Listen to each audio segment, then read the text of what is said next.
coming this morning. And first of all, let me say a couple things. I just got back from the White House. Our colleague, Marco Rubio, is fully sworn in and installed. And he was sworn in by Vice President Vance. And things are good. We're going to start this hearing again, and we welcome the public here. This is a public hearing of the Foreign Relations Committee. We're doing America's work here. And over the years, there's been interruptions. And as I said, when I started this meeting last time, the new chairman has zero tolerance for interruptions. There'll be no interruptions. There'll be no communicating between anyone in the audience and either the witness or members of this committee. If there is, I'm going to immediately pause the hearing. You'll be removed by my good friends here in blue. You will also be banned from coming back here for the next 12 months. It's important. We respect the First Amendment here. There's all kinds of places you can communicate outside of this room, but we're doing America's business here, and it's important that we focus on it, that we're efficient. We're always short of time, so we ask everyone to respect that. If you don't, there's consequences. So with that, Madam Chairman, did you have anything to add to that, or Madam Ranking Member? I certainly support making sure that this hearing can be done in an orderly way that allows the witness to testify and allows members of the committee to ask their questions. So I support the chairman's efforts. Well, thank you very much. And with that, I'm going to make an opening statement. I will then refer to the ranking member to make an opening statement. We then have some distinguished colleagues to introduce. You got time to sit through our opening statements, or do you want to do your introduction? I know you both have important things you have to do. Your choice. Let our colleagues go, Mr. Chairman, if I may speak. Let our colleagues go. Don't do that to them. It's not that we want you out of here. Right. Can we go? Shelley, go ahead. Thank you. Thank you, Chair Risch and Ranking Member Shaheen, for welcoming me to the committee. And I want to thank my good friend, Elise Stefanik, for honoring me today to have the privilege to introduce her before this distinguished committee. And I also want to say what a privilege it is to share the podium with my friend, Tom Cotton. Congratulations also to both of you, your positions on this committee. It is truly an honor to be here to introduce someone who I admire greatly. The job she has been selected to carry out for President Trump is not an easy one, but it is extremely important. In its early formation, it was believed that the United Nations required U.S. leadership in both its creation and in the actual business of the organization to prevent conflict and to advance freedom. But lately, when many of us look at the United Nations, this body that is meant to advance values of peace and freedom and human dignity, we don't see those American values reflected. We see rampant anti-Semitism against the world's only Jewish state as it faces attacks from all directions. We see oppression and aggressive autocrats celebrated and elevated to leadership positions. We see China, Russia, and Iran empowered at this organization to advance their values, not the values of peace and freedom that Americans stand for. It is clear that the need to reestablish U.S. leadership at this broken institution, that we need to do that. I cannot think of anyone more qualified or more ready to fulfill that role than my friend, Elise Stefanik. I've known Elise for several years during her career in public service, and I am excited to highlight her qualifications for this important role for which she has been nominated. As a member of the House of Representatives, she has shown remarkable leadership. As a member of both the Armed Services and Intelligence Committee, she's shown an exceptional command of national security issues. Elise understands the dangerous world and the growing threats that our country faces, and she has the strength and the skill to reassert U.S. leadership on the world stage, a world stage that needs moral clarity and leadership now more than ever. Elise has shown that moral clarity by exposing, she has shown her moral clarity by exposing anti-Semitism on our college campuses. She has shown that moral clarity by posting on social media every single day about the innocent innocent hostages taken by Hamas during the horrific attacks of October the 7th, more than 450 days later. The United Nations is a tough place. Well, Elise is from New York, but Elise has never backed down from a challenge. At the time of her first congressional election, she was the youngest woman ever elected to the Congress in the United States history. She went on to become the youngest woman ever to serve in elected House leadership. And she will confidently and skillfully execute for President Trump and for all of the American people at the United Nations. Additionally, on a personal level, Elise is a good mother. You can see her son, Sam, back here, and she's such a good mother that they have Legos on the hold, ready to go. A great wife, a great daughter, and a wonderful friend. Her steady hand and genuine caring nature, combined with her fierce intellect, will bring exactly that person that President Trump and our nation needs at the United Nations. I look forward to voting to support her when I have the chance, and I thank all of you for the opportunity to have her before you today. Thank you. Thank you very much, Senator Capito. Well said. Senator Cotton. Mr. Chairman, Senator Shaheen, colleagues, it's my honor to join Senator Capito today in introducing my friend and colleague, Elise Stefanik, as the nominee for Ambassador to the United Nations. Elise has an outstanding record of fighting for America's interests at home and abroad, and I urge members of this committee to confirm her swiftly and hopefully unanimously. The United Nations today has many problems. Chief among them are communist Chinese influence and incessant targeting of Israel. From weeding out anti-Semitism to opposing harmful Chinese and Russian policies, the next UN ambassador must help restore sanity to the United Nations. And I can think of no better person for this role than Elise. In Congress, she has unapologetically stood up to our adversaries and will do the same at the United Nations. As a senior member of the House Armed Services Committee and the House Intelligence Committee, Elise understands the stakes of our competition with communist China.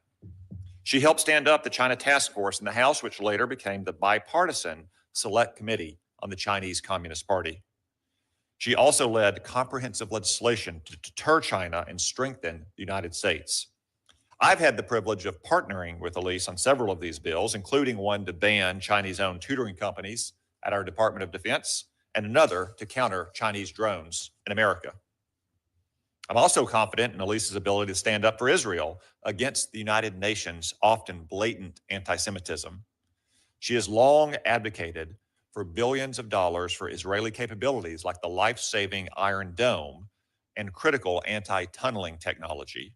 Her questioning of college presidents in defense of Jewish students set off shockwaves around higher education, resulting in the resignation of the Harvard and University of Pennsylvania presidents. She's also been a tireless advocate for hostages taken by Hamas. Elise has dedicated her career to public service. She started out working in the Bush White House before joining Congress to serve the people of Northern New York. To her constituents, she's best known for working across the aisle to improve the lives of New Yorkers. At the UN, I know that she will continue to put Americans first. I commend President Trump for this nomination, and I'm grateful to Elise for once again answering the call of duty. I'd also like to thank her family, whose steadfast support has led her to this moment. Elise and her husband, Matt, are parents to their 3-year-old son, Sam, who is apparently departing at this very moment. I'm sure that one day Sam will look at this moment and Elise's future service with much to be proud of, even if today, like my boys, he thinks it's mostly boring politics stuff. Yeah. So today I'm here to happily and proudly offer my strong support to this dedicated public servant and American patriot, our next ambassador to the United Nations, Elise Stefanik. She's the right person for the job, and I encourage all of my colleagues on the committee and in the Senate to process her nomination promptly and unanimously. Thank you, Mr. Chairman and Senator Shaheen. Well, thank you, Senator Cotton, and again, well said. So both of you, I know you've got things that you've got to attend to, and we appreciate you coming to the committee and helping us out. Representative Stefanik, welcome to our committee. You'll find us kind and generous most of the time, And we look forward to hearing from you. Senator Shaheen and I are going to make a few remarks, and then we'll yield to you and hear what you have to say. First of all, let me start by saying there is great difficulty at the United Nations today. And I'm confident President Trump's nominee can help bring much needed change. This is widely recognized by people here up on the Hill. Senator Cotton, Senator Capito both made reference to it. I know you're well aware of it. One of the unfortunate things, and maybe this hearing will help, is the vast majority of the American people do not recognize the deterioration that has happened at the United Nations and how it has strayed from its original purposes. There is great difficulty there. I think that we need significant change. As threats from China, Russia, North Korea, and Iran continue to grow, Representative Stefanik, your position will be at the heart of the U.S. efforts to stand up to the authoritarian axis that seeks to undermine the United States at every turn and to ensure our partners and allies are also doing their part. I know you're up to that task.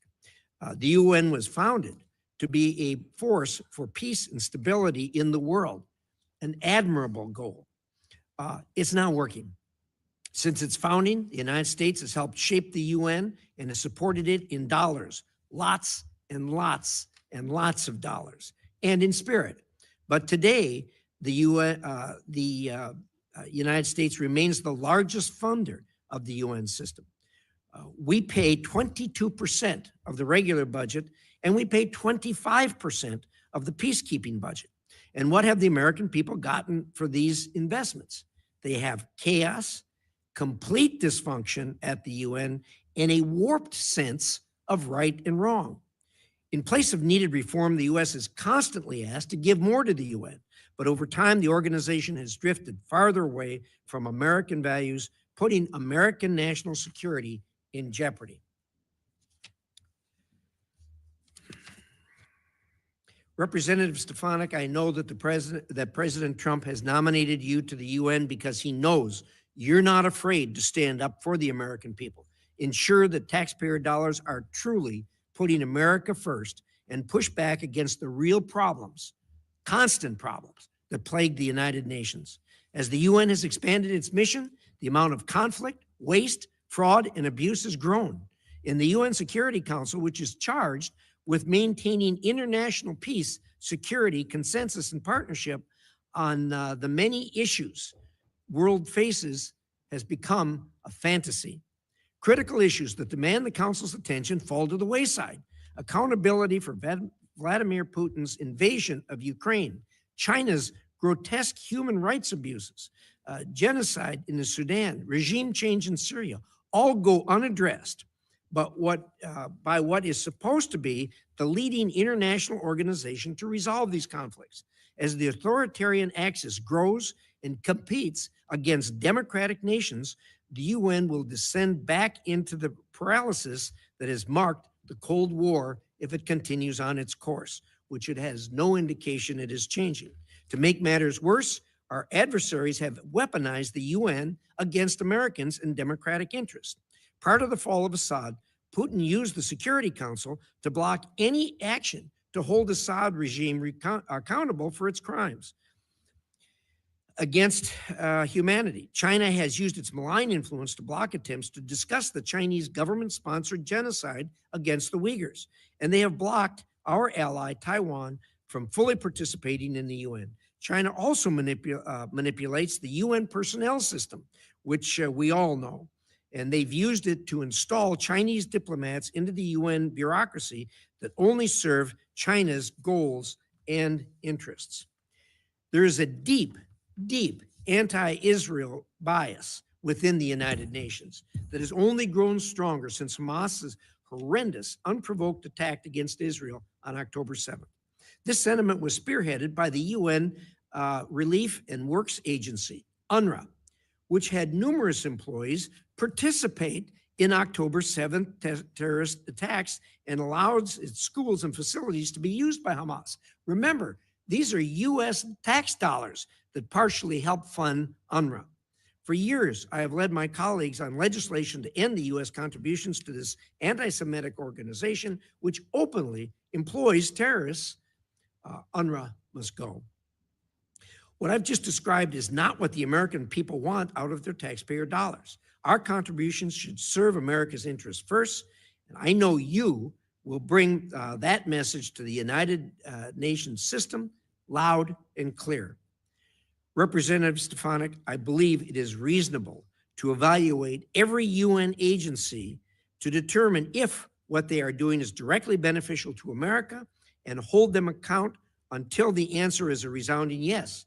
Anything less should not be tolerated. If these agencies cannot be changed, and at this point, the U.S. should seriously examine if further contributions and indeed participation in the UN is even beneficial to the American people. I'm interested to hear your plans for change at the UN, and I look forward to seeing the tremendous work I know that you will do for our country and to make the world a safer place for future generations. Thank you. Senator Shaheen. Well, thank you, Mr. Chairman, and welcome, Congresswoman Stefanik. Welcome to your family who's with you today as well. Now, whether fighting the spread of infectious diseases or stemming the flow of fentanyl that kills Americans, combating transnational crime that costs Americans billions of dollars, negotiating political settlements to dangerous conflicts, the work of the United Nations directly affects Americans all across this country. We benefit from UN peacekeeping missions that would otherwise fall to the American military. We are better off because of efforts to stabilize societies and provide life-saving assistance in places like Sudan, Syria, and Ukraine. And we don't just do this out of the goodness of our hearts. We fund these efforts because they make Americans, as Secretary Rubio said in his hearing, safer, stronger, and more prosperous. Equally important, if we don't do it, our adversaries and competitors will. Representative Stefanik, welcome again to this committee. Congratulations on your nomination to be U.S. Ambassador to the United Nations.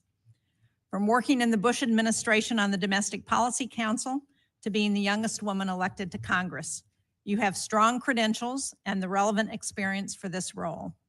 But today I'd really like to hear your vision for the United States at the United Nations. I've certainly taken note of the skepticism in the United Nations expressed by others in the incoming administration and also expressed by your introducers today and Chairman Risch. In the past, you have voted to defund the United Nations and its specialized agencies. Certainly, I would agree that the United Nations is an imperfect body, but the UN is also a force multiplier of American taxpayer money. U.S. disengagement is something our adversaries want, especially Russia and China. At his hearing last week, Secretary Rubio said China is our most potent and dangerous adversary, and Beijing's contribution to the UN is almost 7 times what it was 2 decades ago. China has had great success increasing the number of nationals employed at the UN, and so when we cut back, they are ready and very eager to fill that void. Under the first Trump administration, the U.S. withdrew from UNESCO, an agency that, among many things, combats anti-Semitism and establishes international technology standards that affect our industries. When we stepped back, Beijing stepped in and is now UNESCO's largest financial contributors. So I'm really interested in your thoughts on how the U.S. can compete with China across every United Nations agency.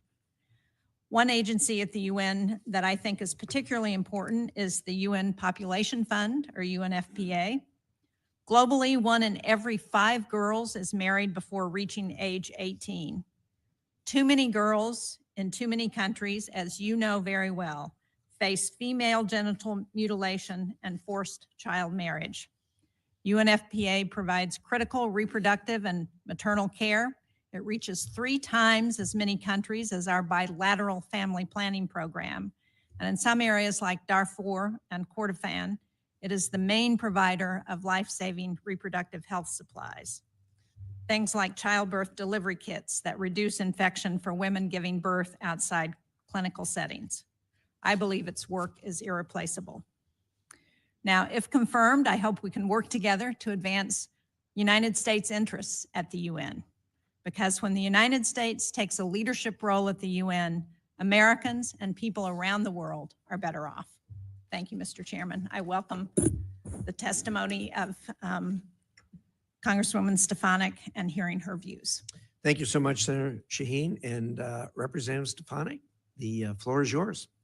Chairman Risch, Ranking Member Shaheen, distinguished members of the Senate Foreign Relations Committee, thank you for the opportunity to appear today. I would also like to thank the senators from both sides of the aisle who met with me over the past several weeks. It is the honor of my lifetime to earn President Trump's nomination to serve in his cabinet as U.S. Ambassador to the United Nations. If confirmed, I stand ready to implement President Trump's mandate from the American people to deliver America First, peace through strength, national security leadership on the world stage. Before I begin, I'd like to personally recognize my family. We all know in public office that we would not have the opportunity to serve were it not for the support of our loved ones. I'd like to begin with my mom, dad, and brother, Melanie, Ken, and Maddie. My dad was here with me today, and my mom and brother are watching closely from upstate New York. There is no question that I would not be here without their lifetime of unconditional love, support, and encouragement, and for that, I am forever grateful. I also want to thank my incredibly supportive husband, Matt, who is also here, and of course, most importantly, our pride and joy, our 3-year-old son, Sam, who made his debut in the U.S. Senate. He is comfortable on the House side. It's new in the Senate, so thank you for the warm welcome. Sam is by far our greatest blessing.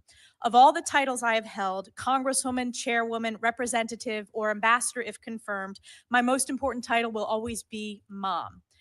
I appear before you today as a daughter, sister, wife, mother, Congresswoman, a patriotic upstate New Yorker, and a proud American. I believe deeply in the American dream because I've had the opportunity to live it. I was born and raised in upstate New York, the cradle of the American Revolution. I grew up in a small business family where my parents instilled in me the importance of hard work, ingenuity, and grit. I was blessed to be the first member of my immediate family to have the opportunity to graduate from college. I graduated from Harvard with honors and then worked at the White House, in the West Wing, on the Domestic Policy Council, and in the Chief of Staff's office. After nearly a decade working in public policy in Washington, I returned home to work in my family's small business and decided to run for Congress. In 2014, I was elected to Congress, making history as the youngest woman ever elected at the time. In Congress, I have fought tirelessly for the hardworking families of New York's 21st District, delivering significant bipartisan results for my constituents. I was elected by my colleagues to serve as the House Republican Conference Chair, becoming the highest-ranking woman in Congress at the time and the youngest woman of either party to serve in top elected House leadership. And over the last decade, I have served on the House Armed Services Committee, the Intelligence Committee, the House Education and Workforce Committee, and I'm proud to be the longest serving woman on both the Armed Services and Intelligence Committees. On these national security committees, I have legislated on a number of critical issues ranging from military readiness, emerging technologies like artificial intelligence, quantum computing, and cybersecurity, to missile defense. I have worked to enhance American intelligence capabilities, strengthen our alliances and partnerships, and deter our adversaries. On the Education Committee, I have been the leader in combating anti-Semitism in higher education. My oversight work led to the most viewed testimony in the history of Congress.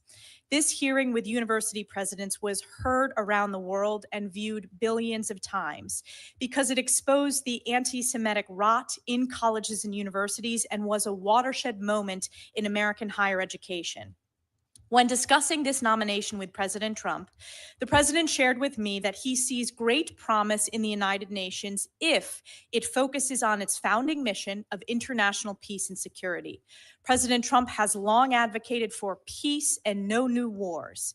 He delivered the Abraham Accords, the largest step to regional peace in the Middle East in a quarter century. If confirmed, I will work to ensure that our mission to the United Nations serves the interests of the American people and represents President Trump's America First, peace through strength foreign policy. As the world faces crisis after crisis, with hostages, including Americans, still held in Hamas's captivity, to national security challenges ranging from China, Russia, North Korea, and Iran, it has never been more critical for the United States to lead with strength and moral clarity. This is especially important regarding our most precious ally, Israel, who faced the bloodiest day for the Jewish people since the Holocaust on October 7th, 2023. As a member of Congress, I also understand deeply that we must be good stewards of U.S. taxpayer dollars. The U.S. is the largest contributor to the UN by far. Our tax dollars should not be complicit in propping up entities that are counter to American interests, anti-Semitic, or engaging in fraud, corruption, or terrorism. We must invest in programs to strengthen our national security and deliver results. To increase the efficacy of UN programs, we must drive reform. If confirmed, I will be the first UN ambassador in over 2 decades to come directly from Congress, and I have deep respect and understanding of the oversight and appropriations role of the legislative branch, and I look forward to using my strong House and Senate relationships to deliver these much-needed reforms. We are truly at a critical point in history. The world must be reminded of the key mission of the United Nations and America's role as its formative leader. Following the devastation, carnage, and Holocaust of World War II, the world was desperate for peace, stability, human rights and dignity, and world order. As outlined in Article 1, Chapter 1 of the UN Charter, the purpose of the United Nations is to maintain international peace and security, develop friendly relations among nations based on a shared respect for the principle of equal rights, solve international problems, and harmonize the actions of nations in the attainment of common ends. The UN has not lived up to this founding mission, and we must demand better. It is imperative to ensure strong American leadership at the United Nations. I share President Trump's vision of a UN reformed by strong America first, peace through strength, and a return to this founding mission of promoting peace and security around the world. In closing, I will forever be grateful to my constituents in New York's 21st District for giving me the opportunity to serve them as their voice at the highest levels of Congress. 10 years ago, upstate and North Country voters took a chance on a young, first-time, unknown candidate who very few believed could win. So I just want to thank the hardworking families, small businesses, farms, law enforcement officers, military families, veterans, seniors, so many with whom I've had worked so closely to deliver results on behalf of our communities. Thank you especially to my extraordinarily dedicated staff in both the district and in Washington offices for serving tirelessly for the past decade. If confirmed, my family and I are excited for this next chapter to serve on President Trump's cabinet in this role, and I commit to the American people that I will work my very hardest in the coming years to lead with moral clarity and American values. Thank you, and I look forward to your questions. Thank you very much, Congressman. We appreciate those remarks. And what we're going to do now is we're going to do a round of questions. We're going to do 5-minute questions. The ranking member and I have discussed that and agreed to that. That doesn't mean you're good. That doesn't mean it's going to end it. We're going to attempt to do another 5-minute round for those who are anxious to have more questions answered. So with that, let me start. First of all, I was impressed to hear what President Trump has always insisted on and has certainly talked to us about, and that is the fact that the founding mission of the UN is such a bright and brilliant light. The difficulty is the execution of their mission bears no resemblance to what their original mission was, which is really unfortunate. And we have in the past, and I hope in the future, rely more and more on doing bilateral and multilateral agreements with other countries without the United Nations, and to perform some of the things that the United Nations is attempting to do ourselves. We're the United States of America. We can do anything, and we certainly can perform those functions. The best example I can give you is the Abraham Accords. The Abraham Accords are probably going to be looked at in history as a turning point in the Middle East. It was done under President Trump last time. It was President Trump's administration who was the leading force on this, and the United Nations had absolutely nothing to do with it. And it is a great success in the Middle East, or a place where you see very few great successes. So we can do these things. We put a tremendous amount of money into the United Nations to do things that we can do. For instance, feeding folks. We do a lot of it ourselves through USAID, but we do a lot through the UN.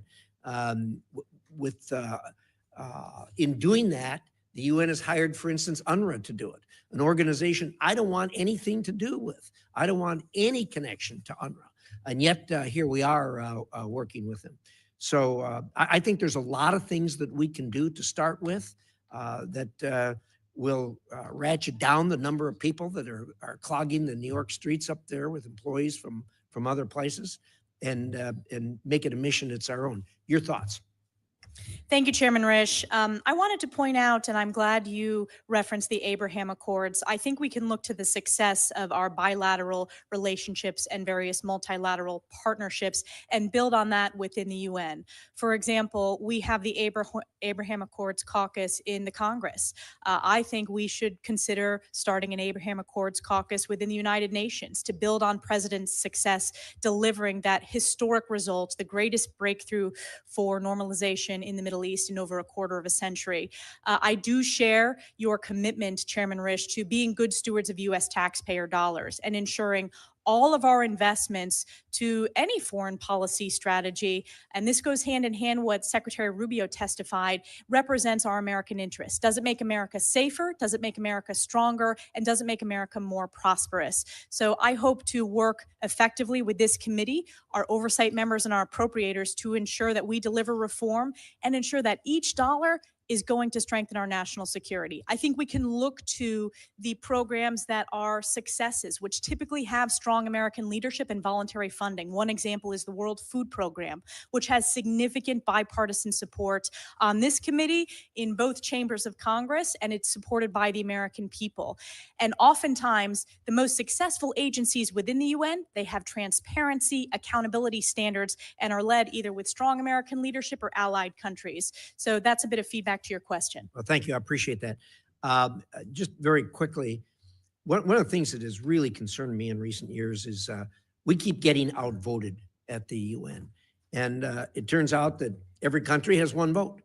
And then when you look around and you look at these countries that are voting against us, you find out that you got the Chinese in there spreading money throughout their government, to individuals in their government, to projects in these dinky little countries, and they buy their vote. This is a real problem, and it's a kind of thing that gets us to the point where we can't even get a resolution that condemns Russia for their invasion of Ukraine in absolute violation of the foundations of the United Nations. And when the Secretary General comes to see me, I always crank on him and say, "Look, you guys can't even get a resolution condemning this. What are you doing for us? How are you making this work?" And I get a word salad in response. Your thoughts on this problem with the Chinese buying off these smaller countries? It is no question, Chairman Risch, that the CCP has made significant inroads. This is a long-term strategy that they have at the United Nations, and we need to have strong American leadership working with our allies to push back on this. As you pointed out, every country, no matter what its size, gets one vote.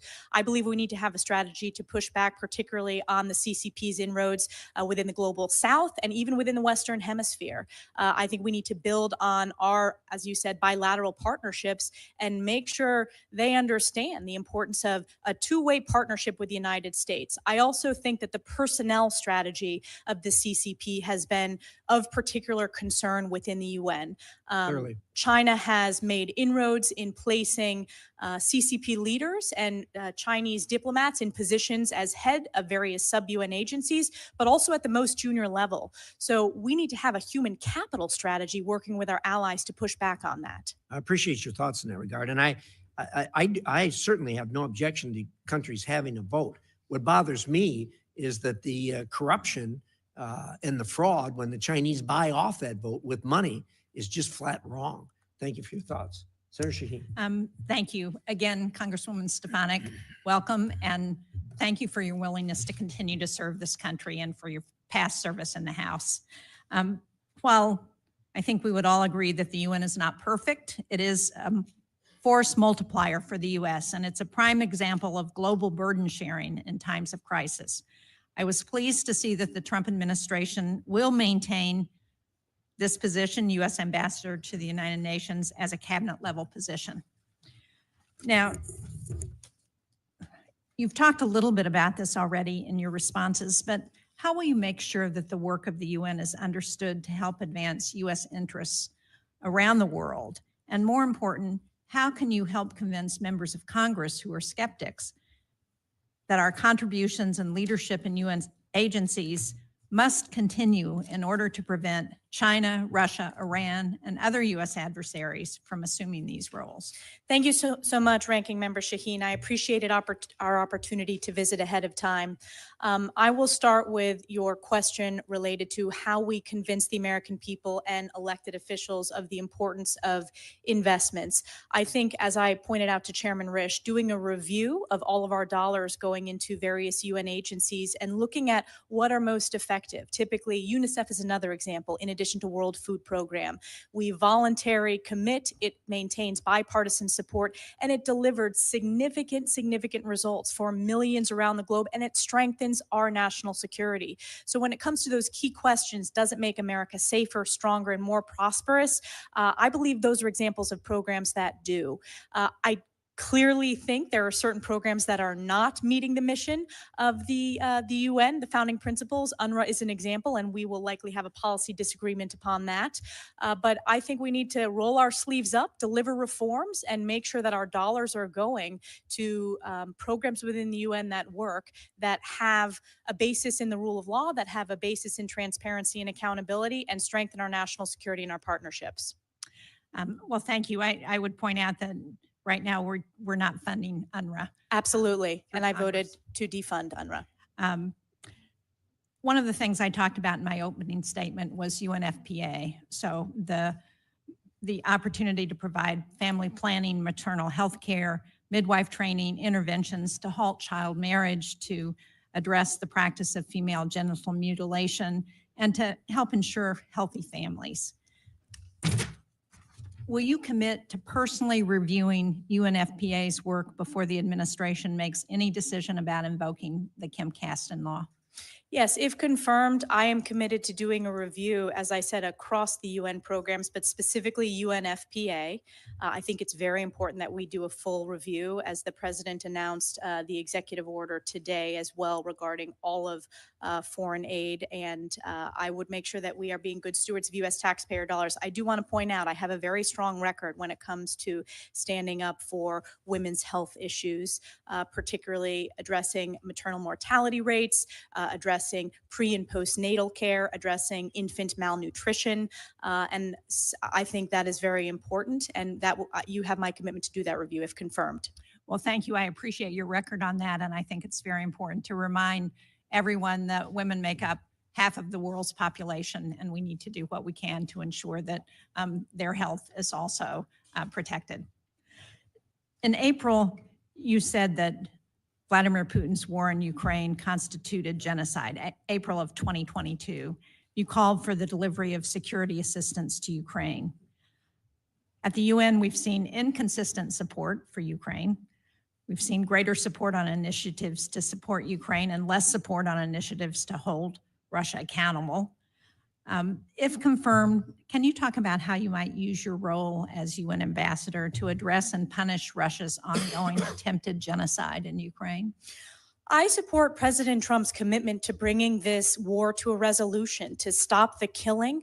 And he campaigned on that issue, and he feels very deeply, and I support that. And I believe it falls squarely in line with the founding mission of the United Nations to bring international peace and security. If you look at my record over the course of my time on the House Armed Services Committee and the House Intelligence Committee, I have a very strong record when it comes to deterring Russia, pushing back on Russia, including during President Trump's term, voting for defensive lethal aid to Ukraine.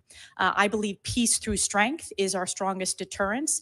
And I'm very proud that during President Trump's first term, it was the only president where Putin did not invade another country because of that strong peace through strength leadership and the rebuilding that we passed through the National Defense Authorization Act and President Trump signed into law. So I think our effort should be my effort will be supporting President Trump's mission to bring that to a resolution and to deter Russia in the long term. And so how do we hold Russia accountable for some of the human rights abuses that have happened in Ukraine, for their destruction of infrastructure in the country, for the lives that are lost. Clearly, this is a war that is only Vladimir Putin's initiative that has started. So are there things we can do at the UN that will hold Russia accountable?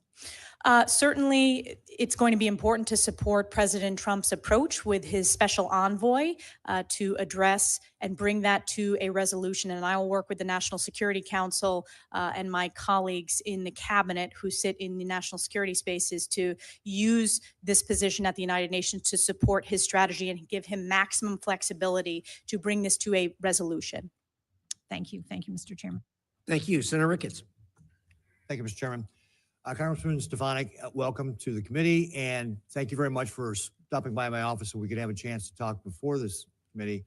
And I really appreciate your service to our country and look forward to the strong credentials you bring to the table to be our UN ambassador. Winston Churchill said that the UN was set up not to get us to heaven, but only to save us from hell. And we've talked about the corruption that's going on there, the mismanagement, the rot, and so forth.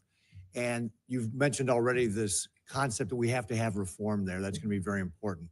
And we've also talked about how much American taxpayers put into the UN, $18 billion a year. And to put that in perspective, in 2022, that was more than 185 other member nations combined.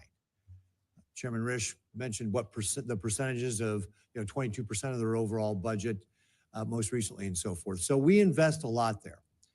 We've talked about these reforms. Do you believe that we can leverage the money that we're putting into the UN to drive the reform? So for example, can we say to the UN, hey, we're going to put money into these programs if, for example, they establish some of the transparency you were talking about. And if you don't do that, we're pulling our money out. Is that one of the ways that we can drive reforms? Absolutely. And I believe we have to. We owe that to American taxpayers to ensure that all of our dollars and investment represent our values and answer the key questions of, does it make America safer, stronger, and more prosperous? So that is really important to me as an elected official currently, representing. I understand we have to be good stewards of U.S. taxpayer dollars. So I think that is a key tool for us to demand greater reforms and transparency.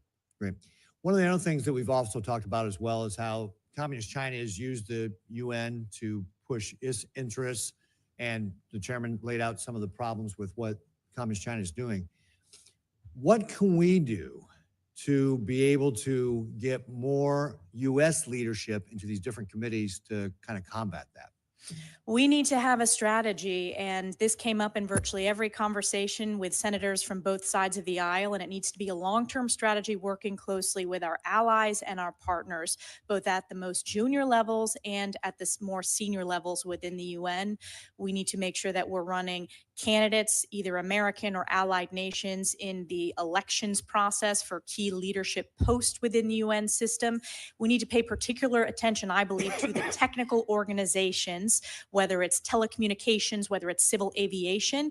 And another way is we need to ensure Taiwan has maximum meaningful participation in international organizations. I also believe it's important to ensure that the language, because we have seen China trying to insert their specific language, which is counter to our values. We need to have very strong Mandarin expertise and really keep a close eye on that as well in all the documents and statements coming out of the UN system writ large. So do you have specific plans to be able to start recruiting more Americans or allied nations people into the UN to be able to do it? And I'm going to kind of add on to that, because if you go back to, I think, between 2009 and 2021, the Communist China has increased its employment of its nationals in the UN by 85%. So it's not just about leadership of different agencies, but it's also about how many people just work there in the UN that, of course, would be naive to think that they're not driving Communist China's agenda through the UN, whatever role they have. So can you talk a little about how the strategy for getting more people leadership, but also how do we recruit more Americans or other allied people just to do the work of the regular UN? I think we have to have a mission to recruit at the most junior levels to work their way up into the system. I also think we need to have a strategy working with Secretary Rubio to ensure that we have the highest caliber, which we do, of course, in terms of those that are serving at the US-UN mission, and also provide that expertise of challenges within the Indo-PACOM region. I think that is very important. And I intend to also have opportunities to partner with, whether it's higher education institutions, whether it's private sector, whether it's opportunities in each of your states or each of House members' districts for ideas that we can help address this long-term personnel challenge.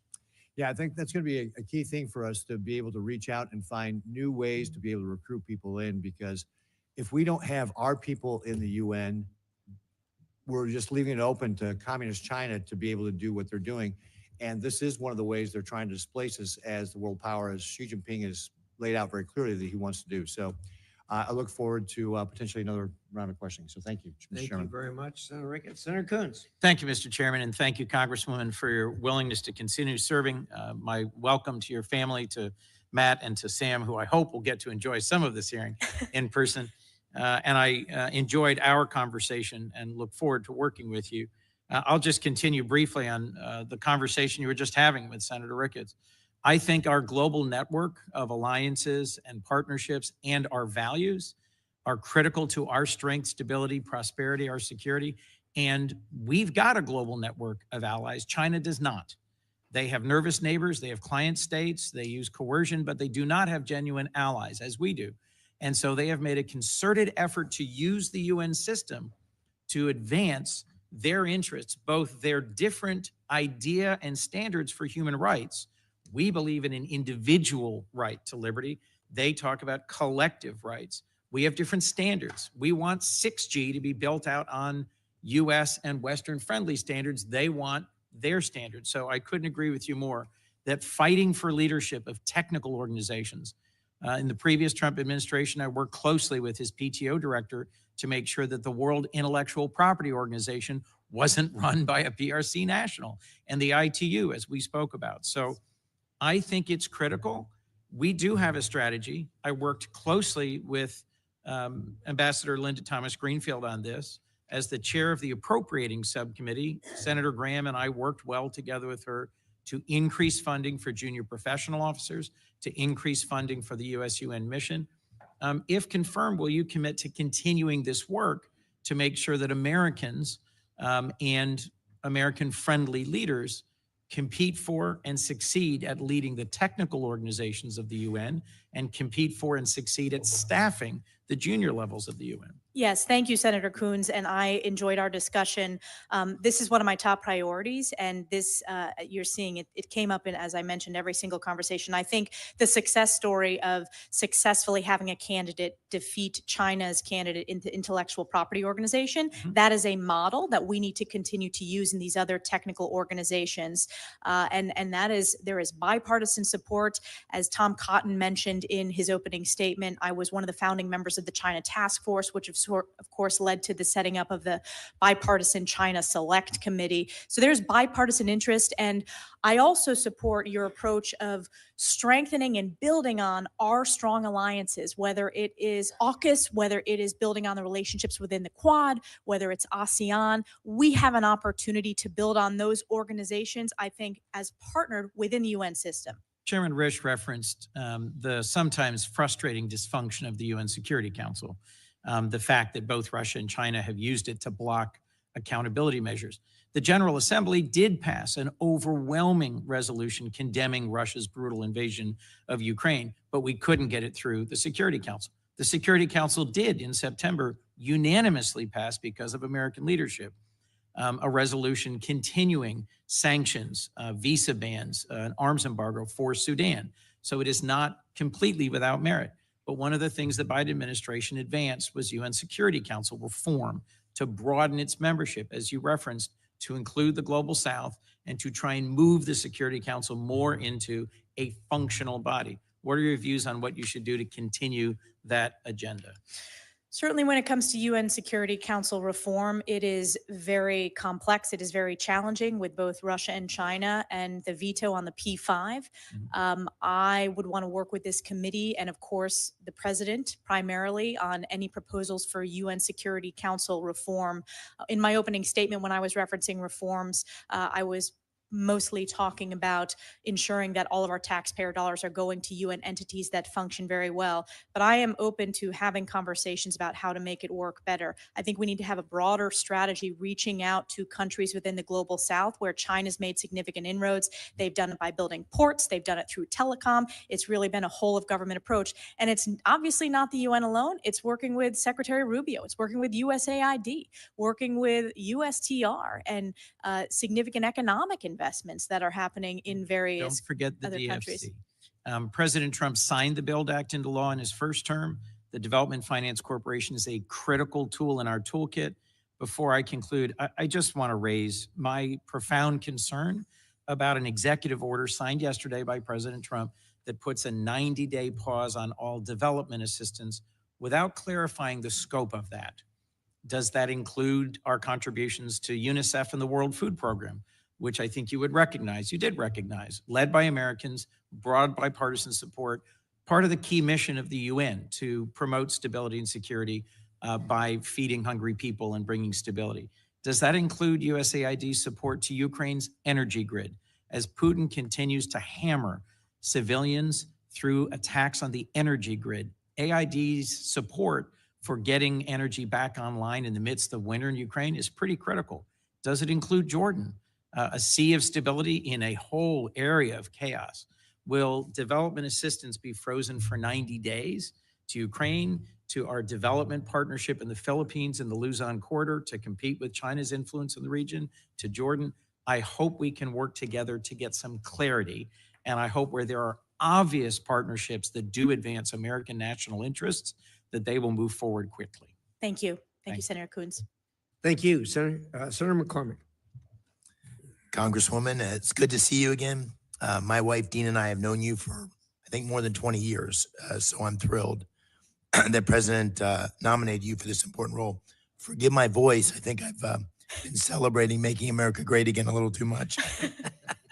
As we discussed when we met in my office, I'm deeply troubled by the virulent anti-Semitism and anti-Israel bias at the United Nations.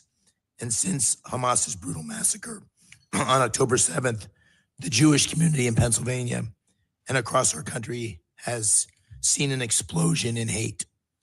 As you know, this is not theoretical for me and for Dina. We live in Squirrel Hill in Pittsburgh, where we had the Tree of Life tragedy, and a painful reminder of where that hate can lead.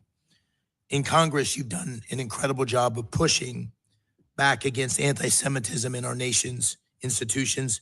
You exposed the presidents of the three leading universities for their lack of moral clarity.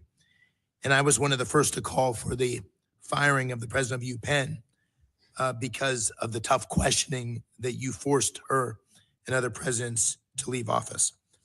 I'm confident you can bring that same fire and effectiveness and leadership to the UN.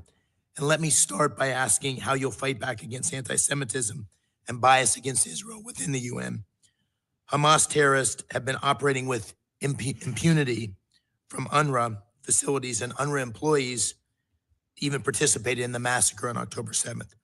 So beyond funding, how will you work with our allies to end UNRWA's mandate and shift legitimate humanitarian functions to other UN organs or trusted NGOs?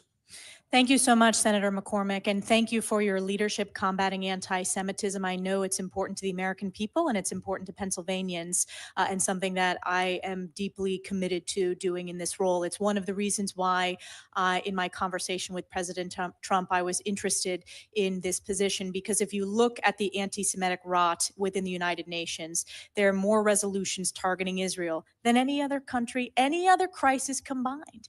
And we have significant national security councils, the anti-Semitism, whether it's UN Women failing to condemn Hamas's terrorist attack and terrorist regime against innocent civilian women, using rape and targeting women, specifically taking them hostage. I am overjoyed that those 3 young women hostages were returned home. We need to stay committed to ensuring every hostage is brought home. I've met with many hostage families. This position, we need to be a voice of moral clarity on the UN Security Council and at the United Nations at large, for the world to hear the importance of standing with Israel. And I intend to do that. This year will mark the 50th year since the disgraceful Zionism is racism resolution at the United Nations. And at the time, our U.S. Ambassador, Daniel Patrick Moynihan, spoke out strongly against that disgraceful resolution. That is the type of leadership that I hope to bring, if confirmed, to the United Nations. And President Trump has a tremendous record when it comes to standing with Israel, whether it's the Abraham Accords, whether it's his commitment to combating anti-Semitism, or recognizing Jerusalem as the eternal capital of Israel. This is a strong, strong record, and I hope to do that at the UN if confirmed. Thank you. As is already noted, the Chinese Communist Party has a deliberate strategy to use the UN Human Rights Council and other parts of the UN system to propagate its false narrative on human rights and legitimize its authoritarian agenda. How will you push back on the CCP's attempts to co-opt international institutions like the UN to undermine U.S. interest? Thank you. As you can see, there's quite a theme here with many senators raising this deep concern about CCP's inroads and China's inroads broadly in international organizations. I think it goes back to working with our partners and allies, making sure that we are strengthening those relationships, that we are ensuring that we have a strategy to ensure that the CCP is not able to make inroads at the most senior levels of these technical organizations and of agencies across the UN writ large. This was another of my top priorities that I expressed in each and every meeting with all of the senators from both sides of the aisle. Thank you. And I'll try to squeeze in one last question. I was so glad that President Trump withdrew from the UN climate accords last night. How will you advocate for American energy dominance and an all of the above approach to energy security at the UN? Again, I want to make sure that we're representing American values, American interest. I am the United States ambassador, if confirmed, to the United Nations, and that means supporting strong American energy dominance and not giving a free pass to the biggest polluters like China in the world, when we have the cleanest water, the cleanest air, and the best record when it comes to an all-of-the-above energy approach, moving back to the successful policies of President Trump in his first term, when not only was America energy independent, we were energy dominant. So that is my commitment. Thank you. Thank you, Senator McCormick. Senator Kane. Thank you, Mr. Chair, and congratulations, Representative Stefanik, for the nomination. I really appreciated the meeting that we had in our office. You and I have some political differences, of course, but we talked that day about items on which we agree. We had some on which we disagreed, and we had a couple of others where you said your position is one that President Trump doesn't agree with. And I like that candor, and I like the fact that we had a good exchange. I'm grappling with that and some of the partisan comments you've made in the past. An article that I'd like to put in the record, National Public Radio article, How the Replacement Theory Went Mainstream on the Political Right, from May of 2022. On Monday morning, Stefanik tweeted, "Democrats desperately want wide open borders and mass amnesty for illegals, allowing them to vote." I'd like to put that in the record. Without objection, it will be included. Now, that was a campaign tweet, and I can separate campaign rhetoric from governing rhetoric. I don't view things like that as disqualifying. They do raise questions, but at least we had a good meeting. We talked about important issues and shared ideas. I'm going to say something here that I wish I could have said at an Armed Services Committee hearing, but we had it in closed session. All of the Trump nominees who come before the committees on which I sit have agreed to meet with me, save one, the Secretary of Defense nominee, Pete Hegseth. He's written that he thinks Democrats are evil. He's written that he thinks Democrats are the adversary. And he refused to meet with any Democrat on the Armed Services Committee, save the chairman. Yesterday, in a closed hearing, we were asked to forward his nomination to the floor, even though it had not been pending to the committee for sufficient time. My colleagues asked, hey, why would we give a waiver to someone who wouldn't even agree to meet with us? That nominee would disrespect Democrats, okay, that's fine. But I didn't think my committee colleagues on the Armed Services Committee would have disrespected us. And I'll just say to all of my Republican colleagues here, if there is ever a nominee by any president who refuses to come meet with you when you're on the committee of jurisdiction overseeing that nominee, I will publicly raise hell on your behalf.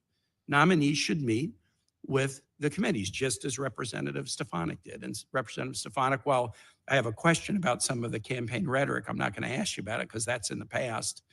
I do appreciate the fact that you were courteous, informed, civil, and candid in the meeting with me. I told you I had two concerns: engagement and the Western Hemisphere. You've convinced me that you were nominated for this position not to disengage, but to engage, and I appreciate that. In fact, you wanted this position and you wouldn't have wanted it otherwise, and that's great. On the Western Hemisphere, you're going to be working with the Secretary of State. We approved unanimously yesterday, our colleague, Senator Rubio. Senator Rubio talked at some length about a number of topics on the Americas the other day, and I want to ask you about one that is particularly challenging right now, and that's Haiti. The situation in Haiti is a disaster. You know that. I mean, you've been on these committees overseeing American national security, and you know that issues like Haiti create immigration challenges and all kinds of other challenges that are bad on the humanitarian front and can cause problems for allies like the Dominican Republic and cause problems for us. We now have a security operation in Haiti being led by Kenyans with the assistance of other nations, with the financial support and assistance of the United States.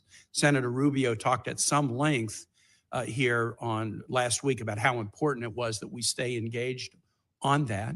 I'd like to know kind of what your thought would be, should you be confirmed at the UN, for what the U.S. can do to try to help Haitians find a next chapter that is a peaceful one. Yes. Thank you, Senator Kane. Appreciate the opportunity to sit down with you. I know we serve on the National Endowment for Democracy together, and there's been significant bipartisan results delivered through that program funded by Congress. I wanted to just point out, I stand strongly for border security. And that was what the tweet you referenced was related to. And I would point out that in the sector that I represent, the Swanton sector, there was a Border Patrol officer killed in the last 24 hours. Are there any Democratic senators that you think are for open border and mass amnesty for illegal undocumented? Well, I would point out that Democratic think tanks and rhetorics have talked I'm about. asking about senators. Any Democratic senators you would level that charge against? I think there are Democrat senators who have supported open borders. What I was doing is clarifying when you pointed out a headline from an article. Not a headline, a quote of yours. What the camp, which was related to border security. And we just had an overwhelming popular vote for President Trump where border security was top of the mind. Well, I think it's important to know, I do stand by my rhetoric standing up for strong borders, and the American people overwhelmingly support that. Related to your question related to Haiti. My time is over, so let me just conclude and say this. When I've been on this committee and in the Senate, I was part of a bipartisan deal that put $46 billion of border security on the table that the House Republican majority killed. And another deal that put $25 billion of border security on the table in 2018 that President Trump killed. And I was just part of a bipartisan deal in the last year that was significant about bipartisan border security on the border that President Trump killed. The notion that Democratic senators are for open borders and allowing illegal aliens to vote is a fantasy. And so I really appreciate the opportunity to meet with you. But now I have questions about if you'd fall for a fantasy. I'm going to have that to ponder that, and I yield back, Mr. Chair. I do want to address that, Chairman Risch, if you give me the latitude to do so. We are very proud that on the House side, we passed H.R. 2, the most significant border security package that Chuck Schumer failed to bring up in the Senate. That would return to the effective policies of President Trump. And again, the American people voted loudly and clearly when it came to securing our borders and the failures of the past 4 years. I'm not going to apologize for my commitment to securing the border when I represent a significant part of the U.S. A major sector, the Swanton sector, where we've had a skyrocketing of illegals crossing there.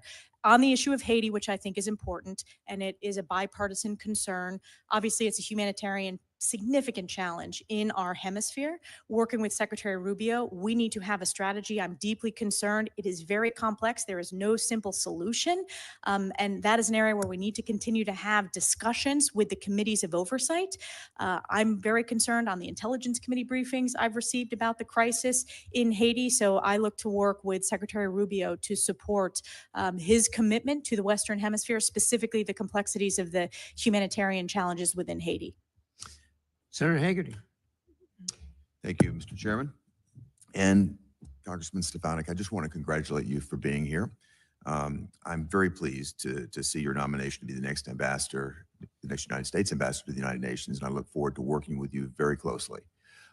Before I get into specific questions, I'd like to just ask you a very broad one in terms of what your vision is for the U.S. mission to the United Nations, and in terms of our posture at the outset going in, and then where you'd like to see it 4 years later. Thank you so much, Senator Haggerty. It is great to have worked with you over the past few years and your expertise, both having served as an ambassador in the first Trump administration and your incredible work in the U.S. Senate on this committee. My vision is making sure that we're supporting President Trump's America First, Peace Through Strength agenda, that we are good stewards of U.S. taxpayer dollars, and that we return to the founding mission of the United Nations, which is international peace and security, very much aligned with President Trump's commitment to peace and no new wars. I think there are reform opportunities that we need to work with. This committee, hearing after hearing with various ambassadors, have talked about reforms. I want to roll up our sleeves and get it done, demanding transparency and accountability, actually having the answers of where each taxpayer dollar goes within the UN, which, as Chairman Risch has referenced in previous hearings, we haven't not gotten the answer to because there's not that amount of transparency.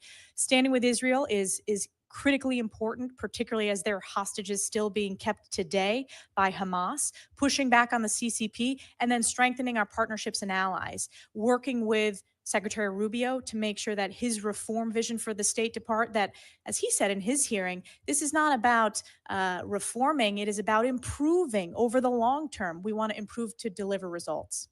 Well, I appreciate that very much and look forward to working with you in multiple respects to make that happen. One of those areas will be through our commission to modernize and reform the State Department, that I look forward to working with Senator Coons as we co-chair that effort. Let's get to a couple of specifics. Senator McCormick touched on this. I'd like to drill a little bit deeper into UNRWA.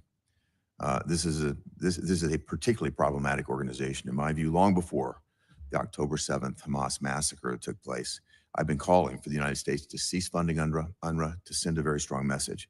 It's been well documented that UNRWA's textbooks teach children to glorify the murder of Jews. Hamas employs UNRWA facilities. They build their own tunnels and facilities underneath them. UNRWA employees even actively participated in the massacre on October the 7th of 2023. In January 2021, the Trump administration announced that less than 5% of people registered as refugees with UNRWA actually met the internationally recognized criteria for refugee status. That demonstrates that UNRWA is a fundamental mechanism through which this Israeli-Palestinian conflict is perpetuated. President Trump rightfully stopped sending U.S. taxpayer funds to UNRWA. President Biden decided to reinstate funding without insisting on significant reform. And I was quite disappointed by that. Congress was correct, I believe, in defunding UNRWA last year. I believe the prohibition should be permanent. My question for you is, how do you think you should deal with UNRWA? How do you think we should address U.S. taxpayer funds having gone to an organization like that has been directly complicit in terrorism in the October 7th, 2023 attack? We should never tolerate any U.S. taxpayer funds going towards terrorism.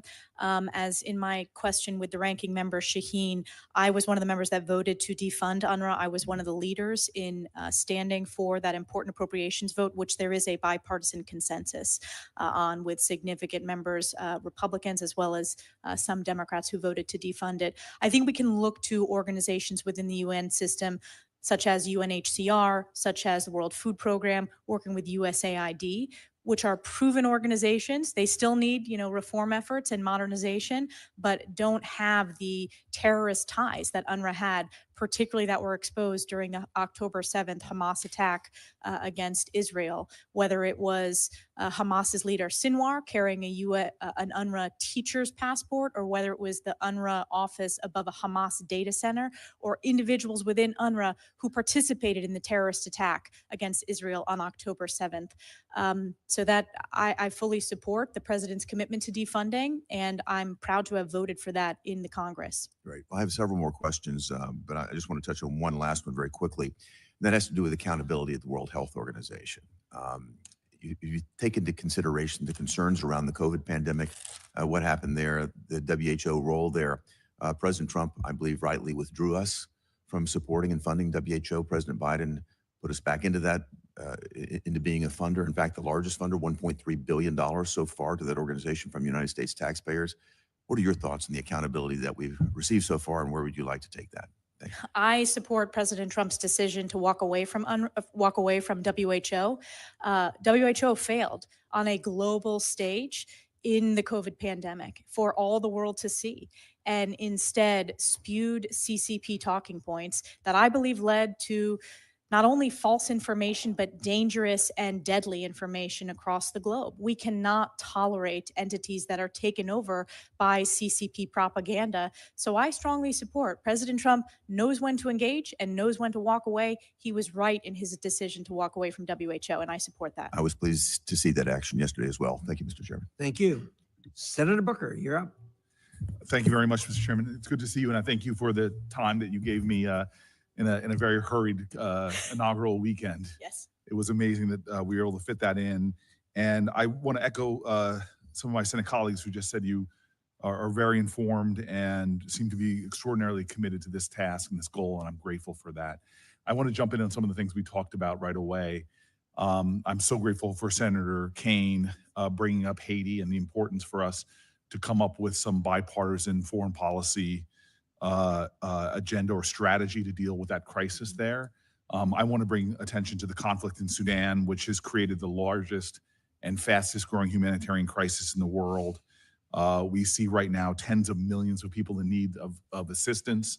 The humanitarian crisis, from hunger and malnutrition all the way to political destabilization in neighboring nations like Egypt, which are seeing this extraordinary overflow of urgencies as a result of the immigration and displaced people that are landing in that country. I'm deeply concerned about recent reporting from the New York Times stating that the SAF has used chemical weapons on at least 2 occasions. And I am really believing that we are lacking the kind of pressure on a lot of our allies and other nations that are involved in this conflict. And so this is a real time for, and as I talked about now, Secretary of State Rubio, about really aligning a diplomatic strategy in trying to bring about an end to this conflict, which will not be solved ultimately through the use of military conflict, and needs a diplomatic solution. And so for now, in the short term, the need to protect civilians is paramount. And this is an issue where obviously, should you be confirmed, you can lead. And I think, in my opinion, one of the things that it's been lacking from is just a general prioritization. So first and foremost, will you commit to prioritizing Sudan and an end to this horrific humanitarian crisis and politically destabilizing reality we see now? Yes, absolutely. And I think that's one of the great responsibilities of this role is prioritization of what we speak out against on the world stage at the United Nations. And I'm grateful for this committee's bipartisan work on the Sudan Accountability Act. The special envoy position is very important, and raising the awareness within the public of how significant this humanitarian crisis is. And the challenge we have is there's implicated nations in supplying arms to this conflict. I'm wondering if you have some thoughts about how you could use your position to try to bring about an end of the cooperative parties that are fueling the conflict. Absolutely. I mean, we will have to have strong conversations led by the President and Secretary Rubio with the UAE, the Egyptians, the Saudis, and that will be critical. I'm not going to get ahead of the Secretary of State and the President, but certainly will be supporting them at the US-UN mission to do so. Okay, and then just the ideas of refugee assistance in the area. and some of the specific, as we talked about, some of the specific UN agencies that really are the lead in providing that. And it's concerning to me, and I know I heard Senator Coons point this out, this idea of pausing some of this aid at this time for 3 months could have sort of a cataclysmic impact, not just on the humanitarian crisis, but also on the stability of some of our allies in that region, specifically from the Chad-Sudan border to Egypt as well. Some of the life-saving work done by UNHCR, the World Food Program, and more. And I'm just wondering if you could share with the committee some of your thoughts about how to navigate the urgent importance of these UN agencies and their ongoing work. I think, again, World Food Program is a very successful program. It's results focused. Its significant voluntary funding piece is a testament to that and the significant bipartisan support. And it is beneficial to America from a national security perspective, but also from an agricultural perspective, from an agribusiness manufacturing perspective as well, an American workforce perspective. So I think we need to look at all of our programs, do an assessment of, do they answer the questions of, does it make America stronger, safer, more prosperous? That should be our guiding light, and America First, peace through strength. And I am very committed to ensuring that all the UN programs that we do that assessment, and where America leads, I think we're going to come out in top in terms of the efficacy. And I'll just say in conclusion, because my time is up, the challenge we often have is we're reactive to crises, that if investments were made early on in the stability of nations, we could have done much better. And in many ways, with this global power contest between us and the Chinese, we allow them to get advantages from our lack of even engagement or focus. The continent of Africa is the future in terms of humanity. 1 out of every 4 people on the planet Earth will be from the African continent by 2050. It seems that the Russians and the Chinese understand that because they're playing large and significant, and I would say a profoundly disrupting force there. And so having a person in the position in which you're nominated for who is focused on the continent, who is engaged and making sure that we as the United States protect our interests, things that make us safe, strong, and prosperous, and understand that as we look to the future, we have to be in now in helping to avert not only the crises that often begin to destabilize regions and cause fertile ground for terrorism and government overthrows, but also start to develop the bonds of trust and partnership that are necessary for long-term prosperity for us and many of the extraordinary nations who want to ally with us and not the Chinese. Mr. Chairman, thank you. Thank you, Senator Booker. Senator Curtis. Thank you, Mr. Chairman, Ms. Ranking Member. It's great to be here. Representative Stefanik, I enjoy calling you that, at least for now. I feel like I have a little bit of advantage over so many, having served with you in the House, and bring nothing but good comments about your service there and favorable impressions of your work there. Also enjoyed serving with you on the first China Task Force, and appreciate your work in protecting Taiwan and protecting Israel. And to talk just a little bit about Taiwan first and China first, UN Resolution 2758 shifted the recognition of China at the UN from Republic of China to the People's Republic of China, but didn't really address Taiwan and their status and their sovereignty. China has been since working to reinterpret the resolution to reassert sovereignty over Taiwan, and particularly in international organizations. One example of this that kind of jumps out is International Civil Aviation Organization. They've implied Taiwan as part of China in a press release, and this was most noticeably evident during a viral World Health Organization interview at the height of COVID-19. When a Hong Kong journalist asked about Taiwan's pandemic response, the official avoided the question about Taiwan, stating, "We've already talked about China and all parts of China," implying Taiwan was part of China. I think the American taxpayers, I think you and I would agree on this, should not be subsidizing the salaries of people who undermine Americans' allies. So can we talk specifically about how we counter China's influence in the UN, specifically ensuring that Taiwan gets fair treatment as it comes to China? And there's a lot of organizations, world organizations, that Taiwan can belong to. And we'd love to just hear your thoughts on that. Yes, thank you so much. It's great to see you on this side of the Capitol now, Senator Curtis. It was a real privilege to serve with you for many years in the House. You and I have worked extensively on this issue, both setting up the China Task Force, which led to the bipartisan Select China Committee.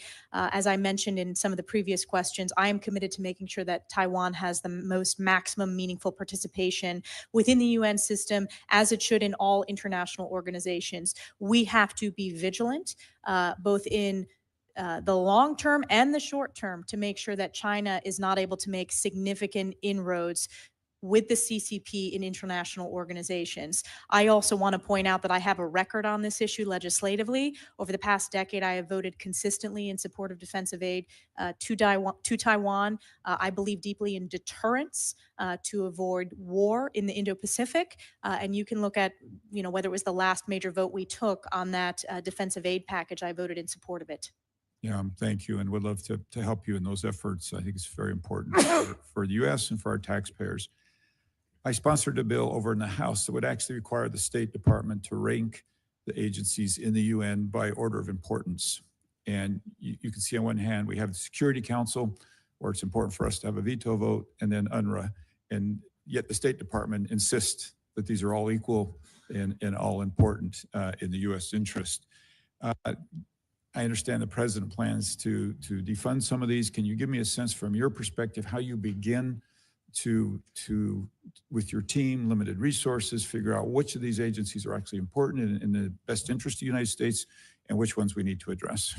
Thank you. We want to do a full assessment of all the UN sub-agencies and making sure that every dollar goes to support our American interests. As the U.S. ambassador, I believe that is my responsibility, to stand up and support the American people and President Trump's America First, Peace Through Strength. In terms of our assessment before, as this confirmation process, for example, the UN Security Council is in a different position than UNRWA, which I think should be at the bottom of the list. And I have voted to defund UNRWA, and we've discussed that extensively today. But I am interested in that bill and in seeing the outcome of that bill. I would like to see a ranking, and we want to do that assessment working with Secretary Rubio and working with President Trump and the National Security Council to make sure that the programs we're funding represent our values. Sometimes back home, you hear the calls to defund United Nations, and it's more nuanced than that. And so to the extent that we can better clarify which of these agencies are helpful and in the U.S. interest and which are not, I think would be terrific.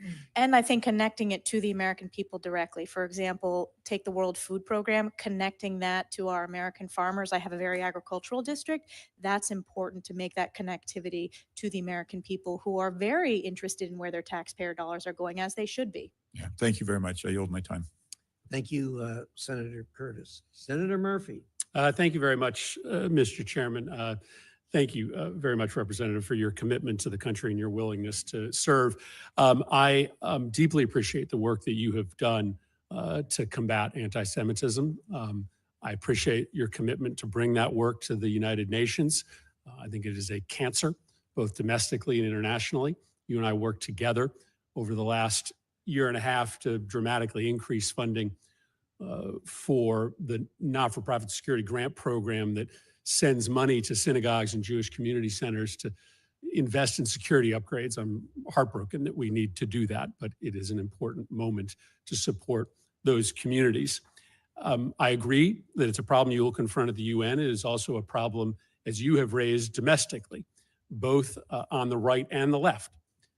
I think anti-Semitism work is best when we call out what's happening on both sides of the aisle. What do you think of Elon Musk, perhaps the president's most visible advisor, doing 2 Heil Hitler salutes last night at the president's televised rally? No, Elon Musk did not do those salutes. I was not at the rally, but I can tell you I've been at many rallies with Elon Musk, who loves to cheer when President Trump says we need to send, our U.S. space program to Mars. Elon Musk is a visionary. I'm looking forward to his work in DOGE, the Department of Government Efficiency, and look forward to looking how we can be more efficient and effective. But that is simply not the case. And to say so is The American people are smart. They see through it. They support Elon Musk. We are proud to be the country of such successful entrepreneurs. That is one of our greatest strengths as Americans. Let me share with you what a few Americans have said about it. Evan Kilgore, a right-wing political commentator, wrote on X, "Holy crap, did Elon Musk just Heil Hitler at the Trump inauguration rally? This is incredible. We are so back." Andrew Torba, who's the founder of the right-wing Christian nationalist social platform Gab, said incredible things are happening as he amplified the visual. The Proud Boys chapter in Ohio posted the clip on a Telegram channel with the text "Heil Trump." A chapter of the white nationalist group White Lives Matter posted it on Telegram. "Thanks for hearing us, Elon. The white flame will rise again." I could keep going. Over and over last night, white supremacist groups and neo-Nazi groups in this country rallied around that visual. Does it concern you that those elements of the neo-Nazi and white supremacist element in the United States believe that what they saw last night was a neo-Nazi salute? What concerns me is these are the questions you believe are most important to ask to the UN ambassador. I have a very strong record when it comes to combating anti-Semitism. We just had a historic election where President Trump earned historic support from American voters because of his strong leadership combating anti-Semitism, which has been a scourge across the country, skyrocketing since October 7th. So I intend to bring moral clarity to this position and continue to speak out as a voice, as a beacon of light, condemning anti-Semitism at the United Nations, which is representative of President Trump's record and President Trump's promises that he made on the campaign trail. You are right. These are the questions I choose to ask because I think that your work and the administration's work on anti-Semitism only comes with real impact and credibility if it holds both right and left accountable. I simply don't believe that if a member of the squad made that same gesture last night, that there wouldn't be commentary from you and others. So I want to make sure that our work has credibility, and credibility comes with calling anti-Semitism and anti-Semitism behavior out when it comes from both the right and the left. Let me just turn to one issue that has come up several times and ask you for a quick response. The decision to leave the WHO, I think, is a mistake, but I think you would agree that we are going to need to still find a way to play a role internationally in global public health standards. We do not want to let the Chinese essentially set those rules for us because ultimately pandemics will find a way to us. Can you commit to this committee, notwithstanding the decision to leave the WHO, that you're going to make sure we find a way to have impact on the global stage when it comes to global public health rules? I support President Trump's decision to leave WHO. I have a record of that. But yes, I think we need to be the leader in terms of global health. I think that's very, very important. And there are programs within the UN that are very committed to global health. We are the leader when it comes to global health. We need to absolutely continue to be so. Great. Thank you, Mr. Chairman. Thank you very much. Next up, we have Senator Cornyn. You're up next. Oops, I'm sorry. Was Scott? Senator Scott, I'm sorry. You were here at the gavel. Thank you. Thank you, Chairman. First, congratulations on your appointment to be ambassador to the UN. President Trump made a great choice in nominating you. You are the perfect person to carry out his America First policies on the world stage and defend our best interests. Representative Stefanik, the United States helped fund the United Nations, and the goal was always a forum for the world's governments, especially the great powers, to be able to establish and keep peace if possible. This is clearly not what the UN is today. It has been in the eyes of many of our eyes, just complete failure. So what are your thoughts? I think that the UN has not lived up to its founding mission of international peace and security. And that was when I discussed this potential role with President Trump. He said there is great potential if it returns to that founding mission. If you look at the anti-Semitism and the amount of resolutions targeting Israel, that is not meeting the mission of international peace and security. So I also think being good stewards of U.S. taxpayer dollars, looking at the organizations within the UN system that work, that function, that are results-based, that are transparent, accountable, and the American people support them, that they support our national security strategy, versus their parts within the UN that I'm deeply concerned about that I think are very in need of reform. Thank you. Now on to Israel. The UN has a long history of disproportionately targeting Israel with resolutions, inquiries, and sanctions. Specifically, Agenda Item 7, which mandates the discussion of alleged Israeli human rights abuses at every session. This agenda item is unique to Israel and is not applied to any other nation like China, Russia, Iran, North Korea, Cuba, or Venezuela, who all have documented severe human rights abuses.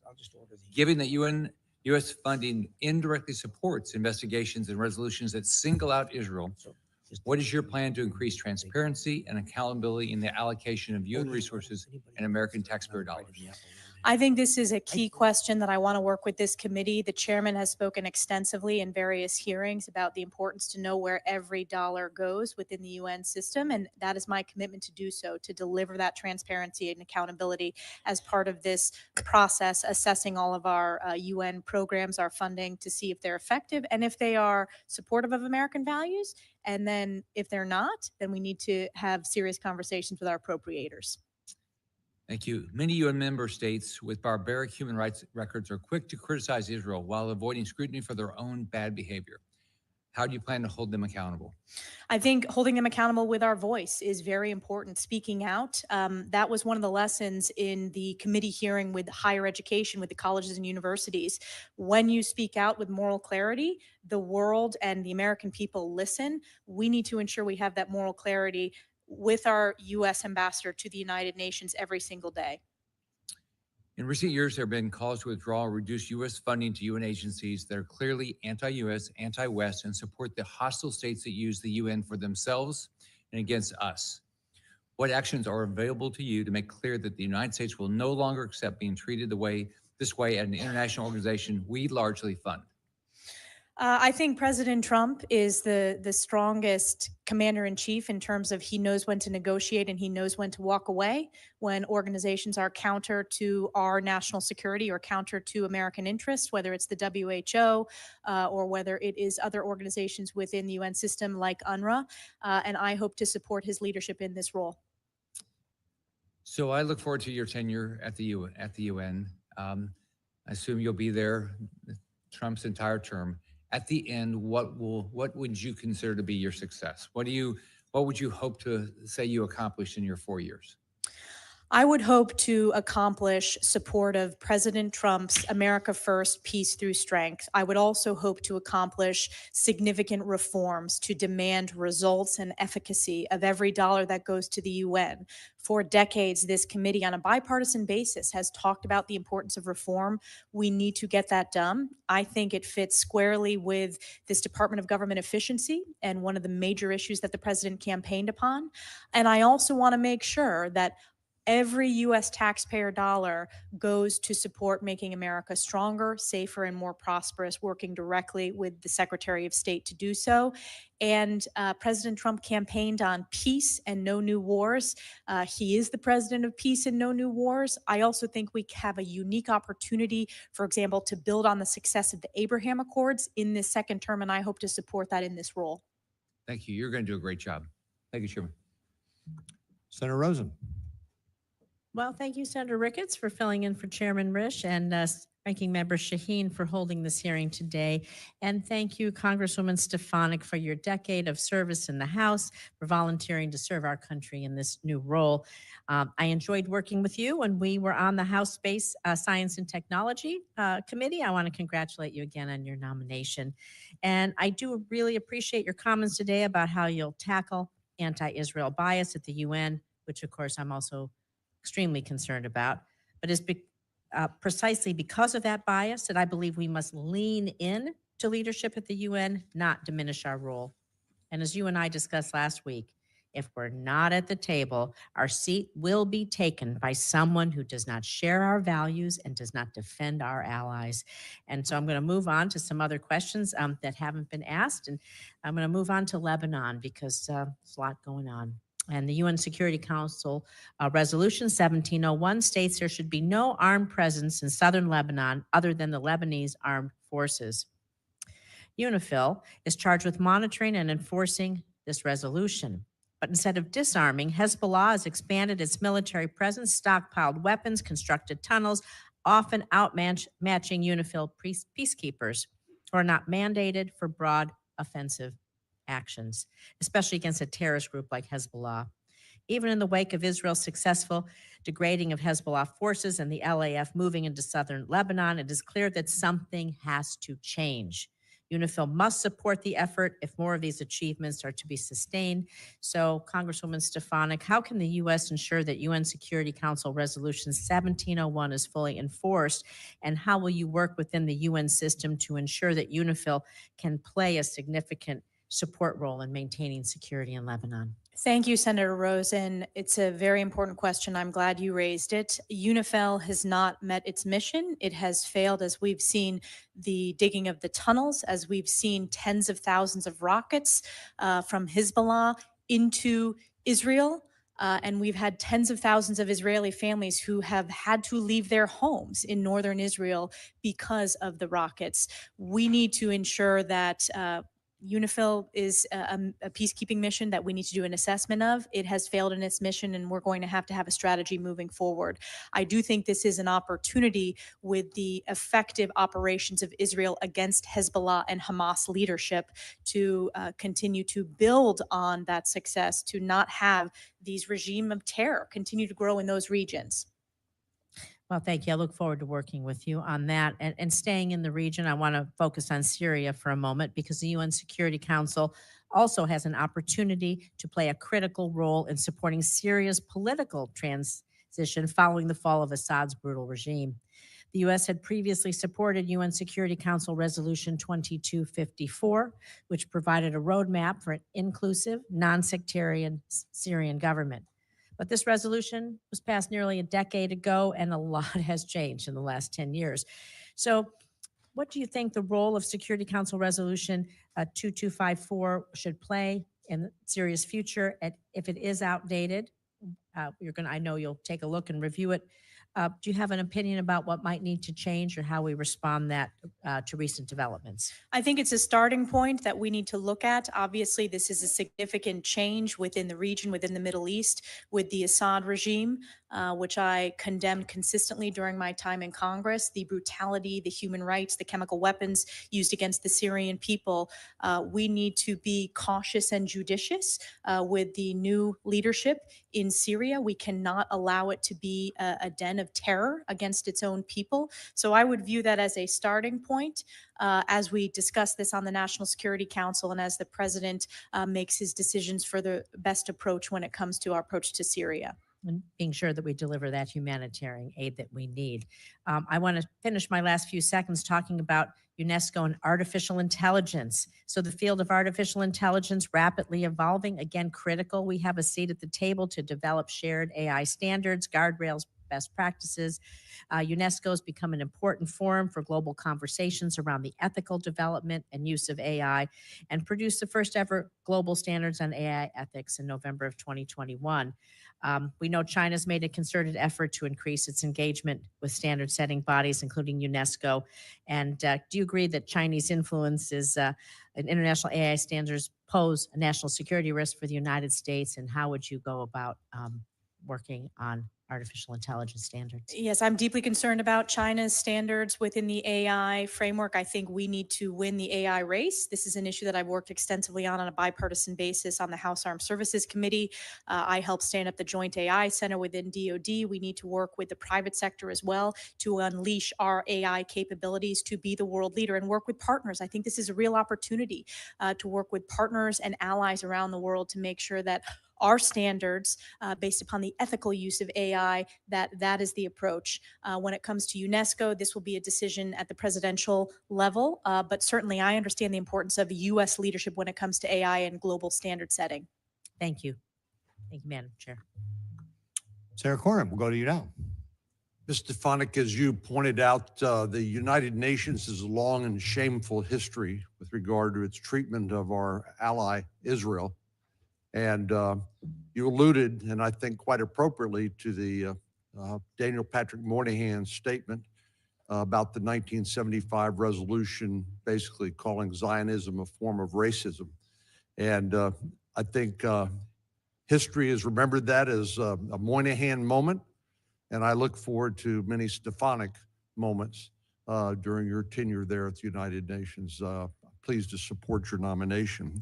I have a couple of questions, one about Iranian nuclear aspirations and the other about Russia. First, let me start with Russia. We know that Mr. Putin does not honor any obligations of the Russian Federation dating back to 1994 with the Budapest memorandum, where he said they would protect Ukrainian sovereignty in exchange for relinquishing their nuclear weapons. More recently, he's not only engaged in an unprovoked and barbaric attack against Ukraine in violation of that very agreement, but also engaged in a de facto annexation of Belarus. What do you think our policy should be in dealing with Mr. Putin? My view is that he is not going to stop as long as he feels like he has an opportunity to reestablish the Russian Empire, something he has said he aspires to do. What do you think our national policy with regard to Mr. Putin should be and his territorial aspirations? Sure. So I can point to my record. I have been very strong in support of our deterrence efforts through the National Defense Authorization Act that we've passed on a bipartisan basis. I would point to President Trump's success in his first term. As I pointed out, he is the only modern president where Putin did not invade another country, and that's because of the strong leadership that President Trump brings every day. We did not see that with our previous president, in President Joe Biden, and I think the catastrophic withdrawal led to this cascading of weakness around the globe. And of course, one of the after effects was Russia's decision to invade Ukraine. I think the president needs to have maximum flexibility to bring this resolution to an end, a peaceful resolution, stopping the killing, stopping the bloodshed. He campaigned on this issue, and certainly Secretary Rubio testified extensively on this issue as well. So I want to support his commitment to do so through his special envoy and his decisions as president. It seems like the Biden administration has tried to use diplomacy without the credible threat, at least, of the use of force. Do you think diplomacy works without deterrence? I think you need to have deterrence. I think deterrence is key. You're talking to a member who's been on the House Armed Services Committee, who's served on the House Intelligence Committee. I think deterrence is our strongest way to ensure that we have peace. I've been proud to help rebuild our U.S. military in the first term of President Trump when he signed the National Defense Authorization Act in my district at Fort Drum. So I'm a deep believer in deterrence. Diplomacy is very important as well. And that's one of the reasons why I think it's important that this position serve at the cabinet level. And I'm honored that the president nominated me to be in his cabinet in this position. As you know, because you have a record dealing with the UN Security Council Resolution 2231, adopted as part of that deal, the Iranian nuclear deal in 2015 was the snapback sanctions if Iran violated the agreement, which it has clearly done time and time again. President Trump sought to initiate those snapback sanctions in August of 2020, but it was not successful at the time. In 2023, you signed a bipartisan letter, as you'll recall, to the British, French, and German leaders, urging them to immediately initiate the snapback mechanism. How important do you think it is that that snapback occur? And what threat is there to the region and to world peace of Iran acquiring a nuclear weapon? Oh, it's the most significant threat to world peace and specifically to the region. And I have a long record on this issue. I think it will be an important tool to consider in the president's toolkit as he pushes back on Iran. If you look at the success in his first term of the maximum pressure campaign on Iran, we had the Iranian regime, he had the Iranian regime at its weakest point. And what we have seen with the hundreds of billions of dollars sent to Iran during the last president is you have an emboldened Hamas, who committed the bloodiest day for the Jewish people since the Holocaust on October 7th. You had an emboldened Hezbollah, which luckily successfully Israel has continued to eradicate the terrorists of both Hamas and Hezbollah, and that's funded by Iran. So it has a cascading effect across the region. One of the greatest breakthroughs to push back on Iran is the Abraham Accords and building upon that success. Also using our energy policy, and President Trump was a visionary in this space, understanding that energy policy is national security around the world. Thank you. Senator Van Hollen. Thank you, Mr. Chairman. Representative Stefanik, it was good to meet with you the other day. We discussed many of the important issues you will face at the United Nations. And I was pleased to hear you say that despite your voting record in the House, you support funding for the United Nations and most of its agencies. And we agreed that U.S. disengagement from the United Nations would simply cede lots of territory to our adversaries. Sadly, President Trump's decision to leave the World Health Organization will do just that. I believe it will make us less safe. Viruses don't respect national boundaries. Also, much false information has been spread about UNRWA this morning. I simply urge all my colleagues to go read the U.S. intelligence assessment of UNRWA, an organization that Cindy McCain, the head of the World Food Program, has described as, quote, indispensable.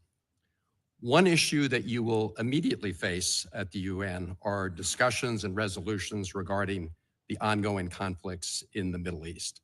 And I associate myself with Senator Rosen's comments about the importance of enforcing UN Security Resolution 1701, along with other UN Security Council resolutions. Like you, I've met with the hostage families, many of them, and I commend President Trump and Special Middle East Envoy Steve Witkoff for the role they played in finally securing the agreement to release the hostages and enter into a ceasefire. It's essential that they achieve its full implementation. I'd like to discuss your views about what people refer to as the day after in Gaza and beyond. President Trump has an opportunity to bring some light at the end of a very dark tunnel we find ourselves in, the latest chapter being the horrific Hamas attacks of October 7th. The president has said he wants to bring long-term peace and security to the region. Clearly, Hamas can have no role in that future, but long-term peace must include security, self-determination, and dignity for Israelis and Palestinians alike. When we talked in my office, you agreed that we should stand up and protect universal human rights and self-determination for all people, including both Israelis and Palestinians. And I'd just like to hear you today say that that's your view. To put that view in the context of the day after question, I think President Trump is uniquely positioned at this very challenging moment to bring peace to the region, to eradicate terrorists of Hamas and Hezbollah, to protect Israel's national security. If you look at the failures, we've given billions of dollars, and this is just the bilateral aid to the Palestinians, and it has been abused by Hamas. Representative Stefanik, it was a very simple question. I just asking you if you agree with the statement that in order to achieve long-term peace and stability in the Middle East, that we have to secure the human rights and rights of self-determination for both Israelis and Palestinians. That's a yes or no? I support human rights for all, and I think it's a disgrace that Hamas and Hezbollah have stripped human rights of the Palestinian people, and we need to ensure that we are standing up for human rights, and Israel is standing up for human rights. It is a beacon of human rights in the region. We agree with that. I asked you in my office also about whether Palestinians have the right of self-determination. My understanding was you said yes. Do you have a different answer today? That was not the direct question that we discussed. I said the Palestinian people. The Palestinians have the right of self-determination? I believe the Palestinian people deserve so much better than the failures that they've had from terrorist leadership. It's just a pretty simple question. And I believe we need I take it peace in the region. Of course, they deserve human rights. So I want to ensure that, number one, we bring the hostages home. I So want do to all of us. Representative Stefanik, let me just ask you, I have 30 seconds left. I'm rarely surprised by answers in my office, but I did ask you whether you subscribe to the views of Finance Minister Smotrich. Of who? I'm sorry, Smotrich, this is the Israeli Finance Minister Smotrich, and the former National Security Minister Ben-Gvir, who believe that Israel has a biblical right to the entire West Bank. And in that conversation, you told me that, yes, you shared that view. Is that your view today? Yes. Okay. I think when it comes to this very difficult issue, if the president is going to succeed at bringing peace and stability to the Middle East, we're going to have to look at the UN Security Council resolutions, not just the ones on Lebanon, which we should enforce, but other UN Security Council resolutions. And it's going to be very difficult to achieve that if you continue to hold the view that you just expressed, which is a view that was not held by the founders of the State of Israel, who were secular Zionists, not religious Zionists. Thank you, Mr. Chairman. Thank you, Senator Van Holland. From the great state of Montana, Senator Daines. Chairman, thank you. Congresswoman Stefanik, congratulations on your nomination. And thank you for being here today. I'm very pleased to see President Trump placing such a strong emphasis on this very important position of ambassador to the United Nations. It's important for the United States to be active at the table of the UN to protect and advance U.S. interests. It's hard to imagine that the United Nations, which was born out of the tragedy of the Holocaust, would become a significant voice, an instrument of anti-Semitism. That is exactly what's happened. Not only has the UN General Assembly condemned Israel's right to defend itself and demanded Israel end unlawful presence in occupied Palestinian territory, but it's also attempted to recognize Palestine as a state. And programs such as UNRWA have actively assisted terrorists. I remember being in the Hezbollah terror tunnels in late August of 23, seeing what was planned. In fact, we walked down with IDF soldiers to see spray paint in Arabic on our way to Jerusalem. And little did we know when we were touring those Hezbollah terror tunnels in northern Israel, between Israel and Lebanon, that weeks later, the worst terror attack in Israel's history would occur, October 7th, 2023. Congresswoman Stefanik, if confirmed, you will have to be a stalwart advocate for U.S. interests. And by the way, I could not be more pleased with President Trump's moral clarity on these difficult issues as it relates to what's happening in Israel. Secretary Rubio, great to see him sworn in today.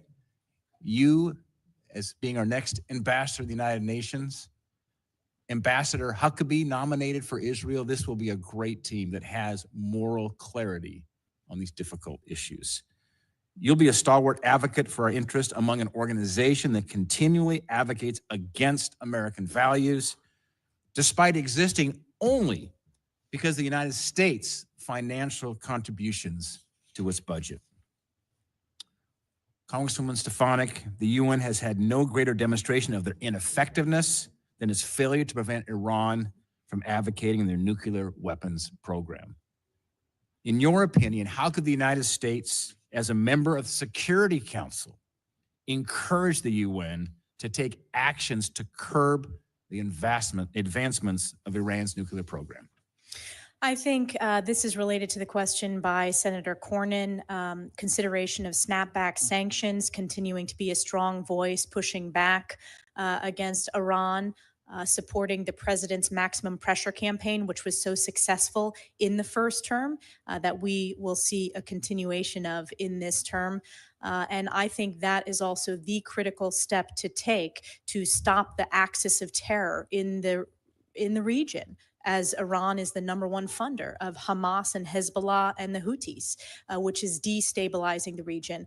I also think building on the success of the Abraham Accords, I mentioned this earlier in the hearing, we have an Abraham Accords caucus here.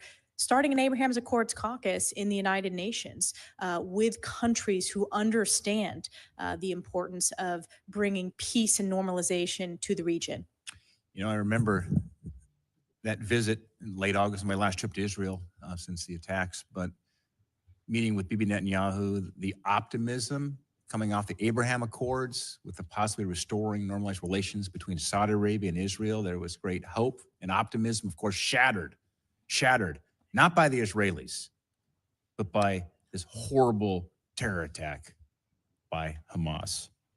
A number of my colleagues have asked about your plans for changing the staffing dynamics and putting forward more U.S. candidates for postings. Congresswoman, I'm very supportive of this, but how do you plan to push back against individuals like the Secretary General who lowered flags to half staff for the butcher of Tehran, their late president? We're going to push back with strong moral clarity. We're going to push back with President Trump's America First, Peace Through Strength. As the United States ambassador at the United Nations and the #1 funder, we are going to push back strongly and clearly.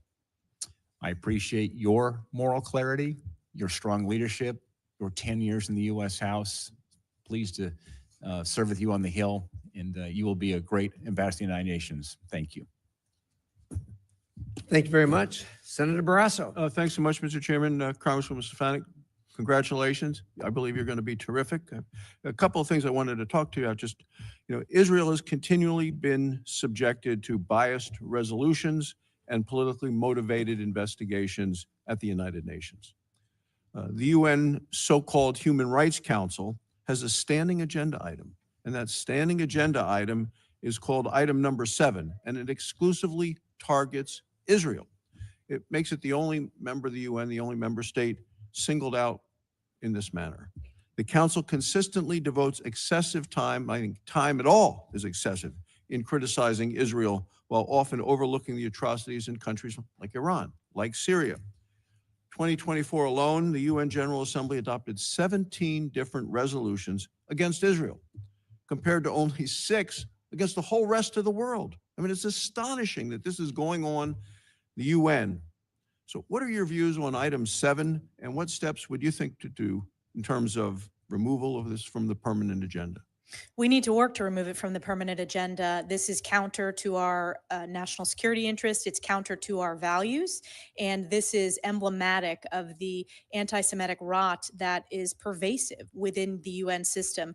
I'm a big believer in transparency. We saw over the course of exposing, frankly, the failed leadership at college campuses, the importance of providing a spotlight when there is a lack of moral clarity, because the American people strongly support the U.S.-Israel relationship. They understand the moral case and the importance of Israel, and how we should not be funding or supporting or giving any platform, frankly, like this standing agenda item. Are there things you have in mind in terms of how we can pay greater attention to the true human rights situations that are taking place in Iran, in Syria, and have the UN be forceful at all? Yes, we should have, when previous U.S. ambassadors chaired the Security Council for their month, human rights was on the agenda item. I want to make sure that that continues to be a priority, speaking out on human rights issues, which there is significant bipartisan records of both sides of the aisle coming together to really raise the awareness and speak with that moral leadership from the United States of America on these humanitarian crises and speaking up for human rights. You've answered a number of questions about China and today, and this is a question I want to ask you. I asked the same question to Senator Rubio the other day, because I think China continues to have an unfair advantage due to the definition of China being the status listed as a developing nation, as opposed to the second largest economy in the world. To me, it's not a developing nation, which has huge advantages as a result of that in terms of funding and ability to borrow money and others in the world stage. So do you believe that China is a, quote, developing nation? And what's your plan to ensure that China is no longer able to exploit what I believe is an inaccurate label currently at the UN? No, and they have exploited not only that inaccurate label, but they are the greatest perpetrators of intellectual property theft. They are the most significant national security challenge. I think generationally, this will be the greatest challenge that my generation faces. And I think that we have an opportunity because if you look at the bipartisan focus and concern on ensuring that we not only meet this challenge, but that our values, we continue to strengthen our partnerships and allies around the globe. I think we have an opportunity to deliver real bipartisan results in this space. You know, I think, used the words accountability, transparency. I know that's the way you acted in Congress and we'll do with this. The U.S. contributes 22% of the UN total budget right now. You know, how are you going to ensure that that financial burden at the UN are actually shared more equitably in accordance with current economic realities?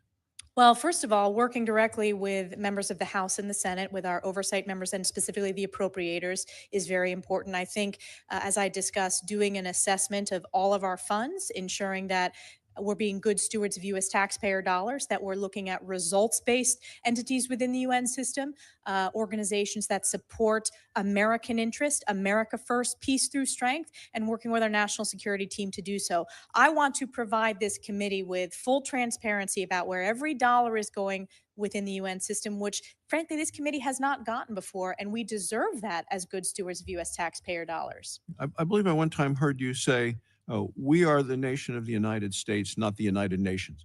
And how are you going to preserve and protect American sovereignty within the UN? I deeply support American sovereignty, and I know that I'm going there to be, if confirmed, the ambassador of the United States to the United Nations and not the other way around. And I will always stand up for American values. Thank you. Congratulations. Thank you, Mr. Chairman. Thank you, Senator Barrasso. Senator Lee, thank you for joining us. The floor is yours. Thank you very much. Good to be back on the committee.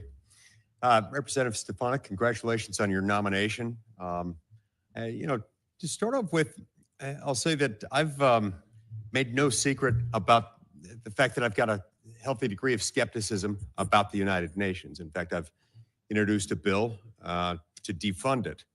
But I believe you're properly equipped and prepared to handle the challenges within the United Nations between now and whenever we might have the wisdom to defund it, should that occur. And look forward to working with you on that and on your efforts to reform it from within during your time, should you be confirmed. Now, the United States is one out of 193 member states belonging to the United Nations. In this setting, the U.S. will obviously need to engage with allies and bring about any needful proper reforms within the UN. Who do you consider our best allies within the UN system? The Brits are a very important ally in the Security Council. Israel is a key ally. I think we need to continue to make inroads with developing countries within South America and Africa. It is important to build on the success. China has had a significant effort to try to peel off those votes in the General Assembly. So I think we need to approach it that every country has one vote. And I know that as a House member, no matter what your district is, you have one vote. We need to build up and build our coalitions. Japan is obviously a key ally. Australia is a key ally. But on the P5, the Brits, we share so many values and are incredibly important. French are also an important ally as well. And then Israel. Israel is a huge priority for me, and making sure that the rest of the world knows that the U.S. stands strongly with Israel. And how would you describe the attitude of the United Nations as a whole toward Israel? I would say it's anti-Semitic. Anti-Semitic. My thoughts exactly. And that is a problem, given the U.S. relationship with Israel. It's a problem that the United Nations takes such a hostile approach. It's also concerning that within the United Nations Security Council, we have people who, let's just say, don't share our interests, who have veto power. How does that limit our ability to affect significant change within the United Nations? It's a significant challenge. It's a challenge that the ambassador, and if confirmed, we will face every day with China and Russia's veto on the P5.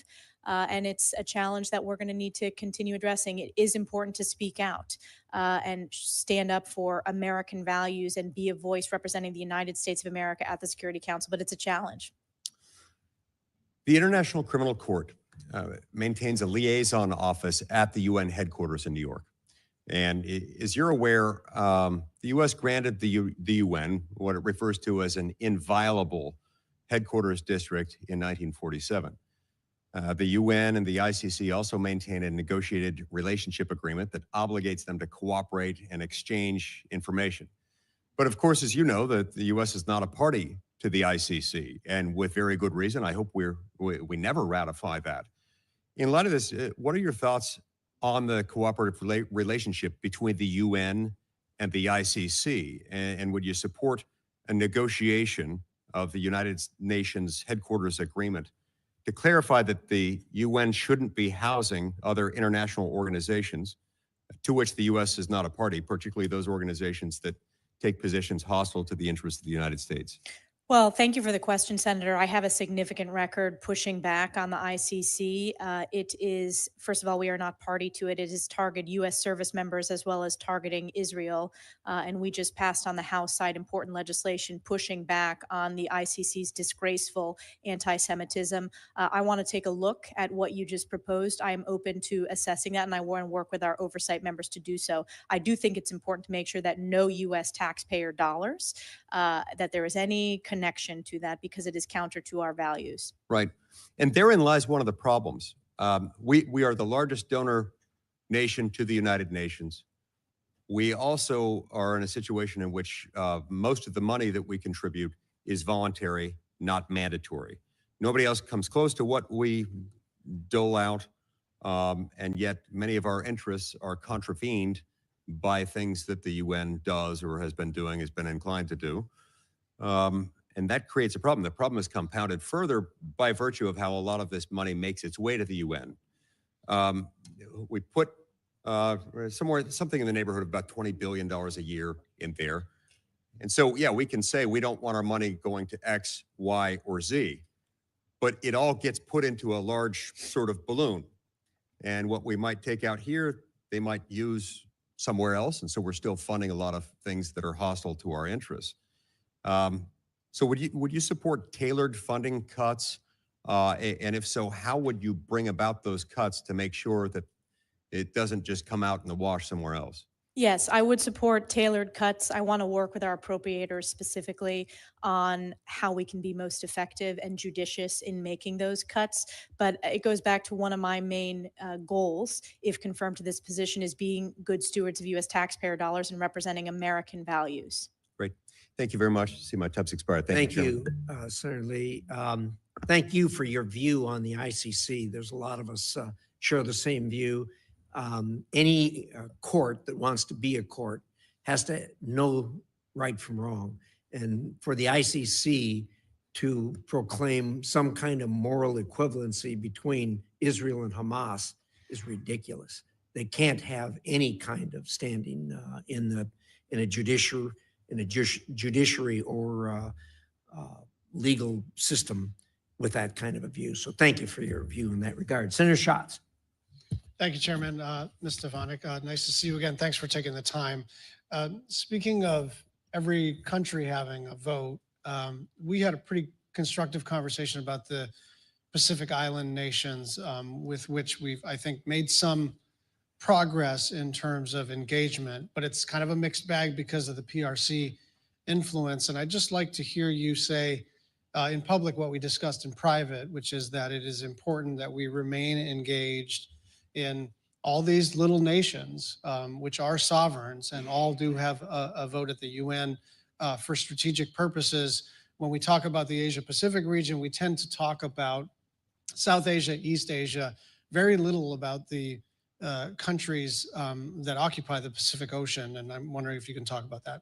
Yes, absolutely. And considering the importance of the region, all regions are important, but the threat of a rising China in the region, it's increasingly critical that the U.S. continue to strengthen our partnerships, our diplomatic outreach to all countries, big and small, within Indo-PACOM. And it is a commitment to do so within the Pacific Islands that you and I discussed. And it's deeply tied to your state's national security. Sure is. As you know. You know, there are kind of two theories of the case around how to use the UN to counter PRC influence. And I think you and I are on the same page as it relates to what to do next. My own judgment, and then you can tell me if you agree with this, is that to the degree and extent that we want to engage in muscular diplomacy, muscular foreign policy, muscular defense policy, it is not actually in our interests to recede away from all these UN bodies. And obviously, Senator Lee and I probably disagree about the UN itself and some of the policies that it's made. But I think that we would be cutting off our nose to spite our face if we just go away from these international convenings. And so, because China is not going away, they are trying to run the meetings. And to the extent that we withdraw, I know WHO is a done deal. I know Paris is a done deal. Fair enough. Elections and consequences and all of that. But I am worried that we're going to just get out of the room and then relegate ourselves to observer status and then wonder why we're losing the battle in the room. And I just want to know if you are committed to staying in those rooms, to fighting for American priorities and values, rather than sort of taking your marbles and going home. I think it's very important that we stay in those rooms, particularly the technical organizations like telecommunications, intellectual property, civil aviation. There was a discussion earlier about artificial intelligence. We need to lead with our standards and our values. And frankly, the world is looking for us to lead. And that's an important tool in our national security toolkit. And I look forward to working with Secretary Rubio and his strong record of being a strong voice in the U.S. Senate now that he's confirmed as Secretary of State. So certainly there will be policy disagreements. I support the president's decision, but we need to push back in the short term and long term against the CCP's inroads. And we need to do so with people as well, both at the lowest level, the starting entry levels within the UN system, but also the senior level and heads of these sub-UN agencies. Thank you for that. I know Senator Coons may have covered this a little bit. I understand there's a 90-day pause on all aid. And again, elections and consequences, like every president comes in and pauses all pending regulations and all the rest of it. But some of this is going to have material consequences like pretty quickly, and we don't have 90 days when it comes to our military partnerships. People don't have 90 days when it comes to humanitarian assistance. And I'm just wondering how we navigate through the absolute prerogative that a president has to set their own policy course versus 90 days could be too long for some communities and countries. Thank you for the question. I support the president's executive action. I think it's important that we be strong voices for the American taxpayer and ensure that all of our investments go to specific results, strengthening our national security, making America strong, safe, and prosperous, and bringing peace through strength. If confirmed, I will work within the National Security Council and with the President and Secretary of State to ensure that we have the strong tools that we need within the United Nations to work with Secretary Rubio on our broader national security strategy that the president has laid out for the American people. Yeah, I guess what I'm trying to figure out is, can we agree that 90 days may be too long and that if confirmed, you're going to try to figure out where to turn the spigot back on? Because right now, this is a blanket freeze. And I presume some of the things that are frozen are going to get unfrozen.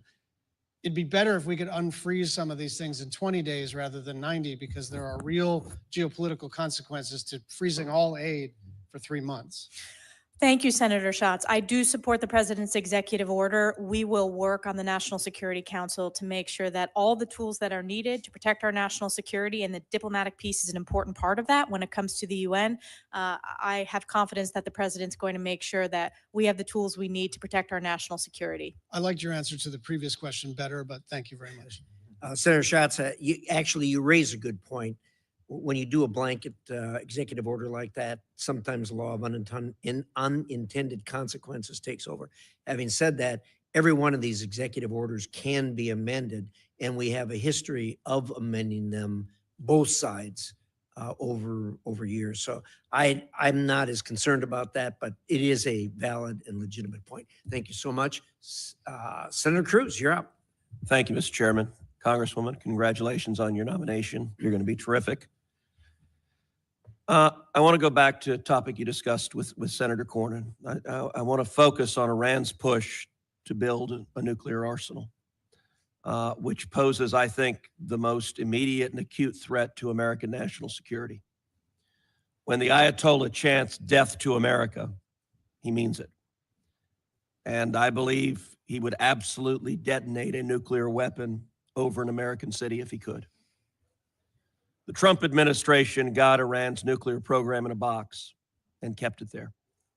President Trump withdrew from the catastrophic Obama-Iran nuclear deal in 2018.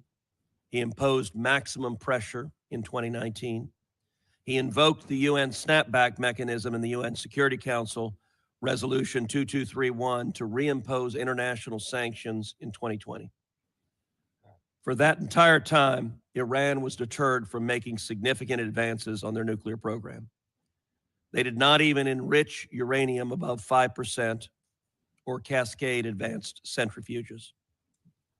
Starting in November 2020, the Iranian regime gambled that it could start rushing to a nuclear arsenal, and the incoming Biden administration would let them. Unfortunately, that proved correct.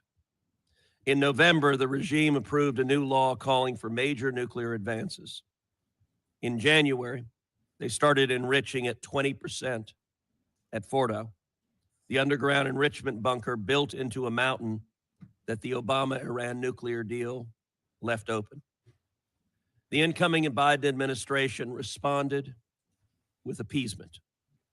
In February, immediately after being inaugurated, they rushed to the UN to rescind President Trump's snapback, again allowing international sanctions to expire.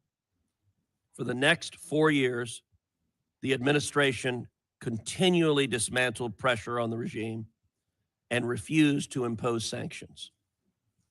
We know the result. Today, the Ayatollah has achieved a nuclear breakout time of 0. We now face the very real possibility of an Iranian nuclear arsenal. I do not believe that this is a threat the U.S. can tolerate, and I'm confident that both the President and Secretary of State Rubio agree. I asked Secretary of State Rubio whether he intends to go to the United Nations and again trigger the snapback mechanism as a part of his written testimony to this committee.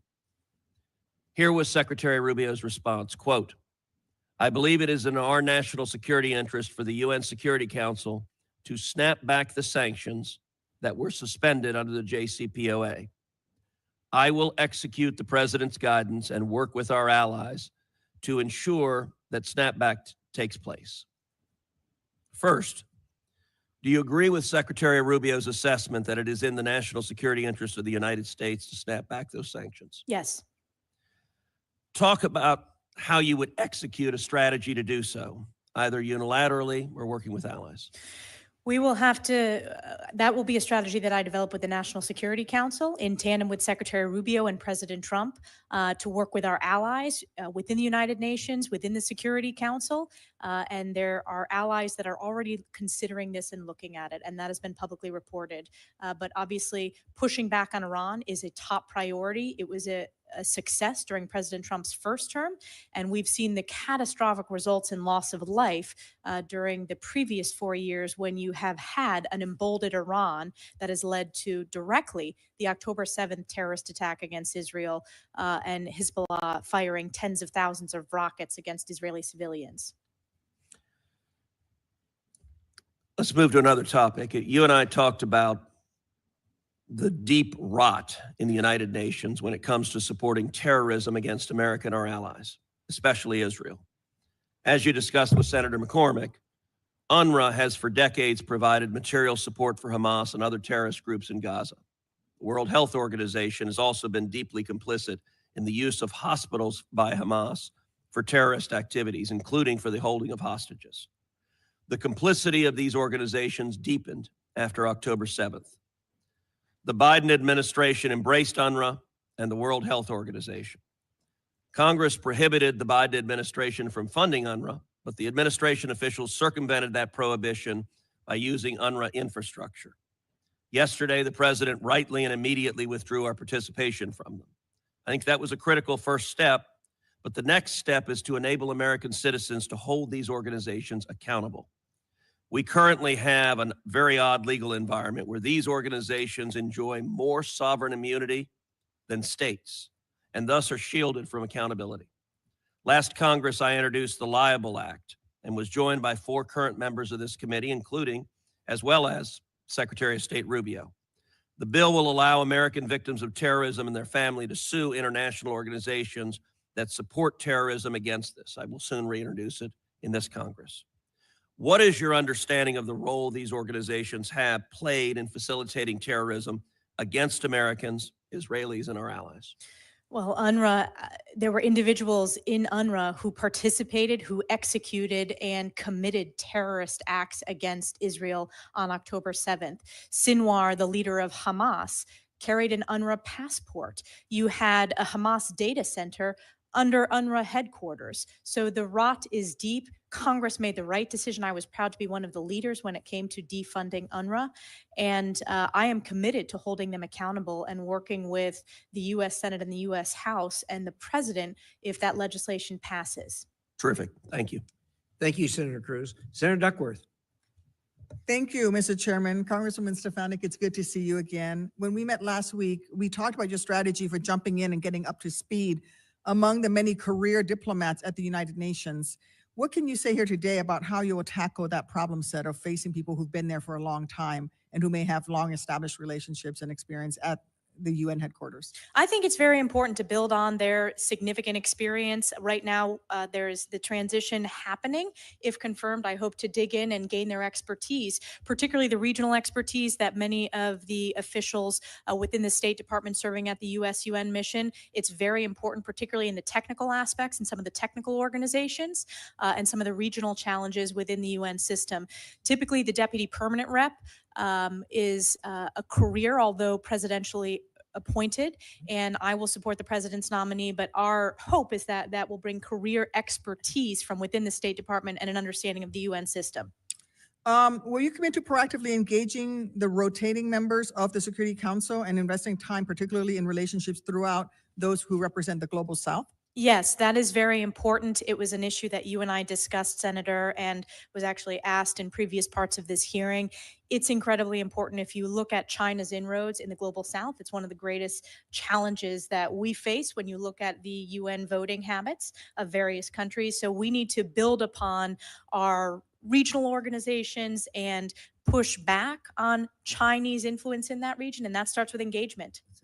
Thank you. Shifting gears to Southeast Asia. The crisis in Myanmar feels like it is only escalating as the years pass since the Tatmadaw took control in 2021. Millions of people are internally displaced, and there are hundreds of thousands of Karen displaced in Thailand and nearly 1 million Rohingya displaced into Bangladesh. Although we've had UN Security Council Resolution 2669 since 2022, ASEAN's 5 points consensus since 2021, and increasing sanctions targeting the military junta, there is no sign to an end in sight for this crisis. It's also created a ripe environment for criminal activity, with cyber scam centers engaging in human trafficking and enriching themselves by targeting people with fraud. This has a major economic impact, including on people here in the United States who find themselves targeted. If confirmed as UN ambassador, what ideas would you have to get after some of the challenges that make up this really complex case? I'm not asking you to single-handedly solve the conflict, but can you touch on how you would work with regional bodies like ASEAN, especially under the Malaysian chairmanship year, or Thailand, our longest treaty ally of the United States, or the Philippines, where we have a security alliance, UN sub-agencies or other entities to break through the stalemate the world find ourselves in when it comes to Myanmar? Yes, thank you so much for the question. This needs to be among the top priorities when it comes to standing up with human rights, and I'm grateful for the Congress and the Senate for having such a bipartisan record when it comes to standing up for human rights. I hope to return that to a top priority when the U.S. has the opportunity to chair the Security Council, and I think building on these regional organizations like ASEAN is very important. I myself led a delegation with House Armed Services Committee colleagues, House Intelligence colleagues. We went to Thailand. We have gone to other ASEAN countries on that visit and working with them within the region, because it's so important to the security in the region and the values that we strongly support in the region. You point out Thailand as our longest ally, oldest ally in the region. That's a very important relationship, and you have my commitment to continue to build on that. And I also think, ASEAN in this particular human rights challenge that you pointed out, but I think we ought to build on these international organizations like AUKUS, the Quad writ large within the UN, because I think that helps continue to expand our ability to deliver diplomatic results. Thank you. I very much look forward to working with you in your new position. Congratulations. Thank you, Senator Duckworth. You're back, Chairman. Thank you, Senator Duckworth. Senator Shaheen. Well, thank you, Mr. Chairman. I had a couple more follow-up questions. Let me also, though, first recognize Congressman Joe Wilson, who I'm sure is here in support of Congresswoman Stefanik. So nice to have representation from the House Foreign Affairs Committee. Thank you. Congresswoman, the UN Security Council recently renewed the mandate for EUFOR Althea in Bosnia and Herzegovina through November 2025. It's been a constant challenge, and I worry that the UN-backed peacekeeping mission is needed now more than ever, perhaps in greater force because of the Republic of Srpska leader Milorad Dodik, who is sanctioned by the U.S., and he continues his secessionist threats. So if confirmed, will you commit to building consensus for maintaining that peacekeeping mission in the long term? Yes. Thank you. Another area that I'm concerned about is the work of the International Organization on Migration and the UN Refugee Agency, which is supporting thousands of displaced from the Russian-occupied territory. We know we have about 7 million Ukrainian refugees globally, 3.6 million internally displaced in Ukraine. Moldova, which is sandwiched between Ukraine and has significant Russian influence, hosts refugees that are equivalent to 5% of its population. It's dependent on UN humanitarian support especially. So if confirmed, will you continue to support these critical humanitarian operations in Ukraine and Moldova? I think it is important that we take a look at all of our UN entities and all of our UN agencies to make sure that they deliver results and represent our values. And I want to work with the National Security Council and Secretary Rubio to do an assessment, make sure that it's results focused, and get back to you once we do that. But I want to work with Marco on that. Good. Well, that's fair. And I think it's in our interest to help ensure that those countries who are impacted by the fallout from the conflict have the support to be able to withstand Russian influence so that they don't also fall as the result of conflict. And let me also register my support for the UNIFIL mission. Again, I think it's one that we need to examine and see how we ensure that they continue to be a strong bulwark against Hezbollah and what's happening in Lebanon. But we need to ensure that there is somebody there to address the peacekeeping that needs to continue now as the result of Lebanon has actually made some real progress in getting a president in place and a prime minister who are outside of the influence of Hezbollah. I think anything we can do to ensure that continues is really important. With that said, I also want to go back to Syria because you talked a little bit about the concern about HTS and what they will continue to do in Syria has come up in the questioning. The fall of Assad probably dealt as big a blow to Iran and Russia as anything that's happened in the Middle East in recent years. And I think it's important for us to think about how we fill that vacuum, because if we don't, or if those people who support freedom, support the opportunity for self-determination for the Syrian people, then we know that Iran and Russia and other players will come back into the region. So can you talk a little bit about how you think we can ensure that humanitarian aid continues to get through into Syria and that the UN can engage to ensure that we don't have our adversaries filling that vacuum? I'm deeply concerned about our adversaries filling that vacuum. I also think that it's important that we continue to ensure that there is not another reign, frankly, of terror against the Syrian people. It's a very complex, there are open questions, and I want to work with Secretary Rubio and President Trump to ensure we have a real verification process. To go back to Reagan, trust but verify. I think that's really, really important before I make any commitments here today. And certainly I'm not going to get ahead of the president. There is no question that Assad's fall is a major blow to Iran.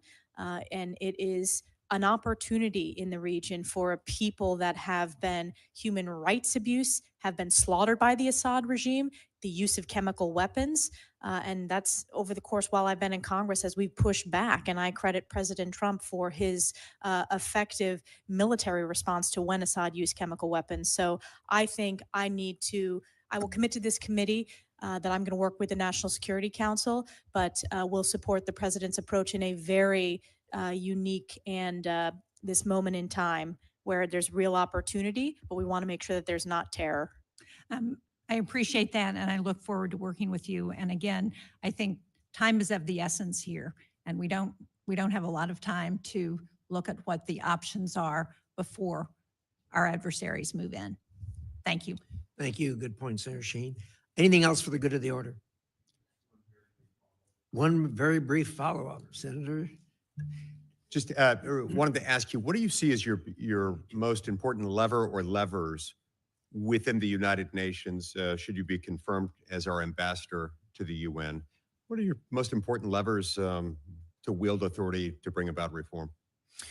I think our vote on the Security Council and the fact that we are the biggest funder, we need to stand up for our values, American values at the United Nations. And I said earlier in my testimony, if confirmed, I will represent the United States. That is the responsibility, and that is what I'm hoping to do. But it's the UN Security Council vote, as well as our funding and the transparency and accountability that should come along with our funding. Great. Thank you so much. Thank you, Chairman. Senator Duckworth, you had a follow-up. Yes, thank you. Just one question, Congressman Stefanik. It's really about the rights of persons with disabilities and people with disabilities around the world.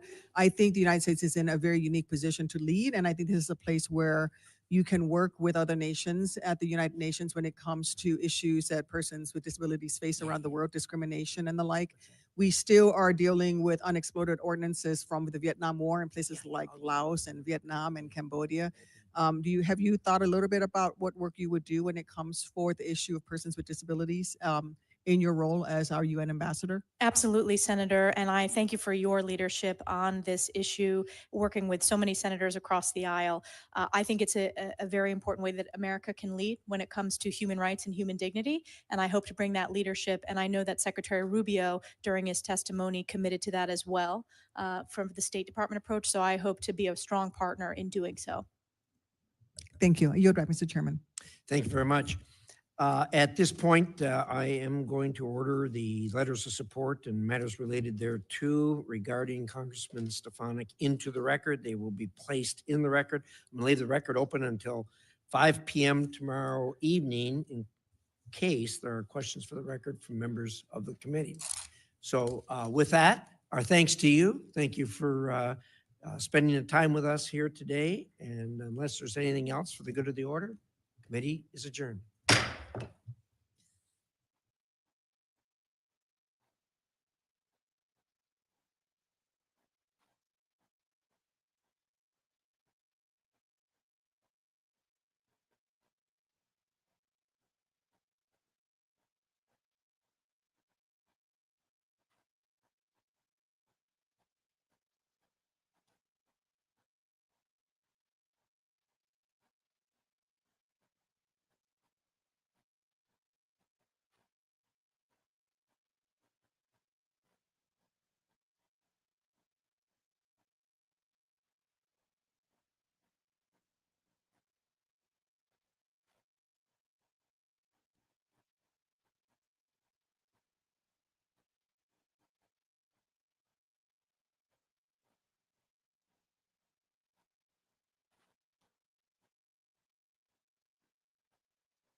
you.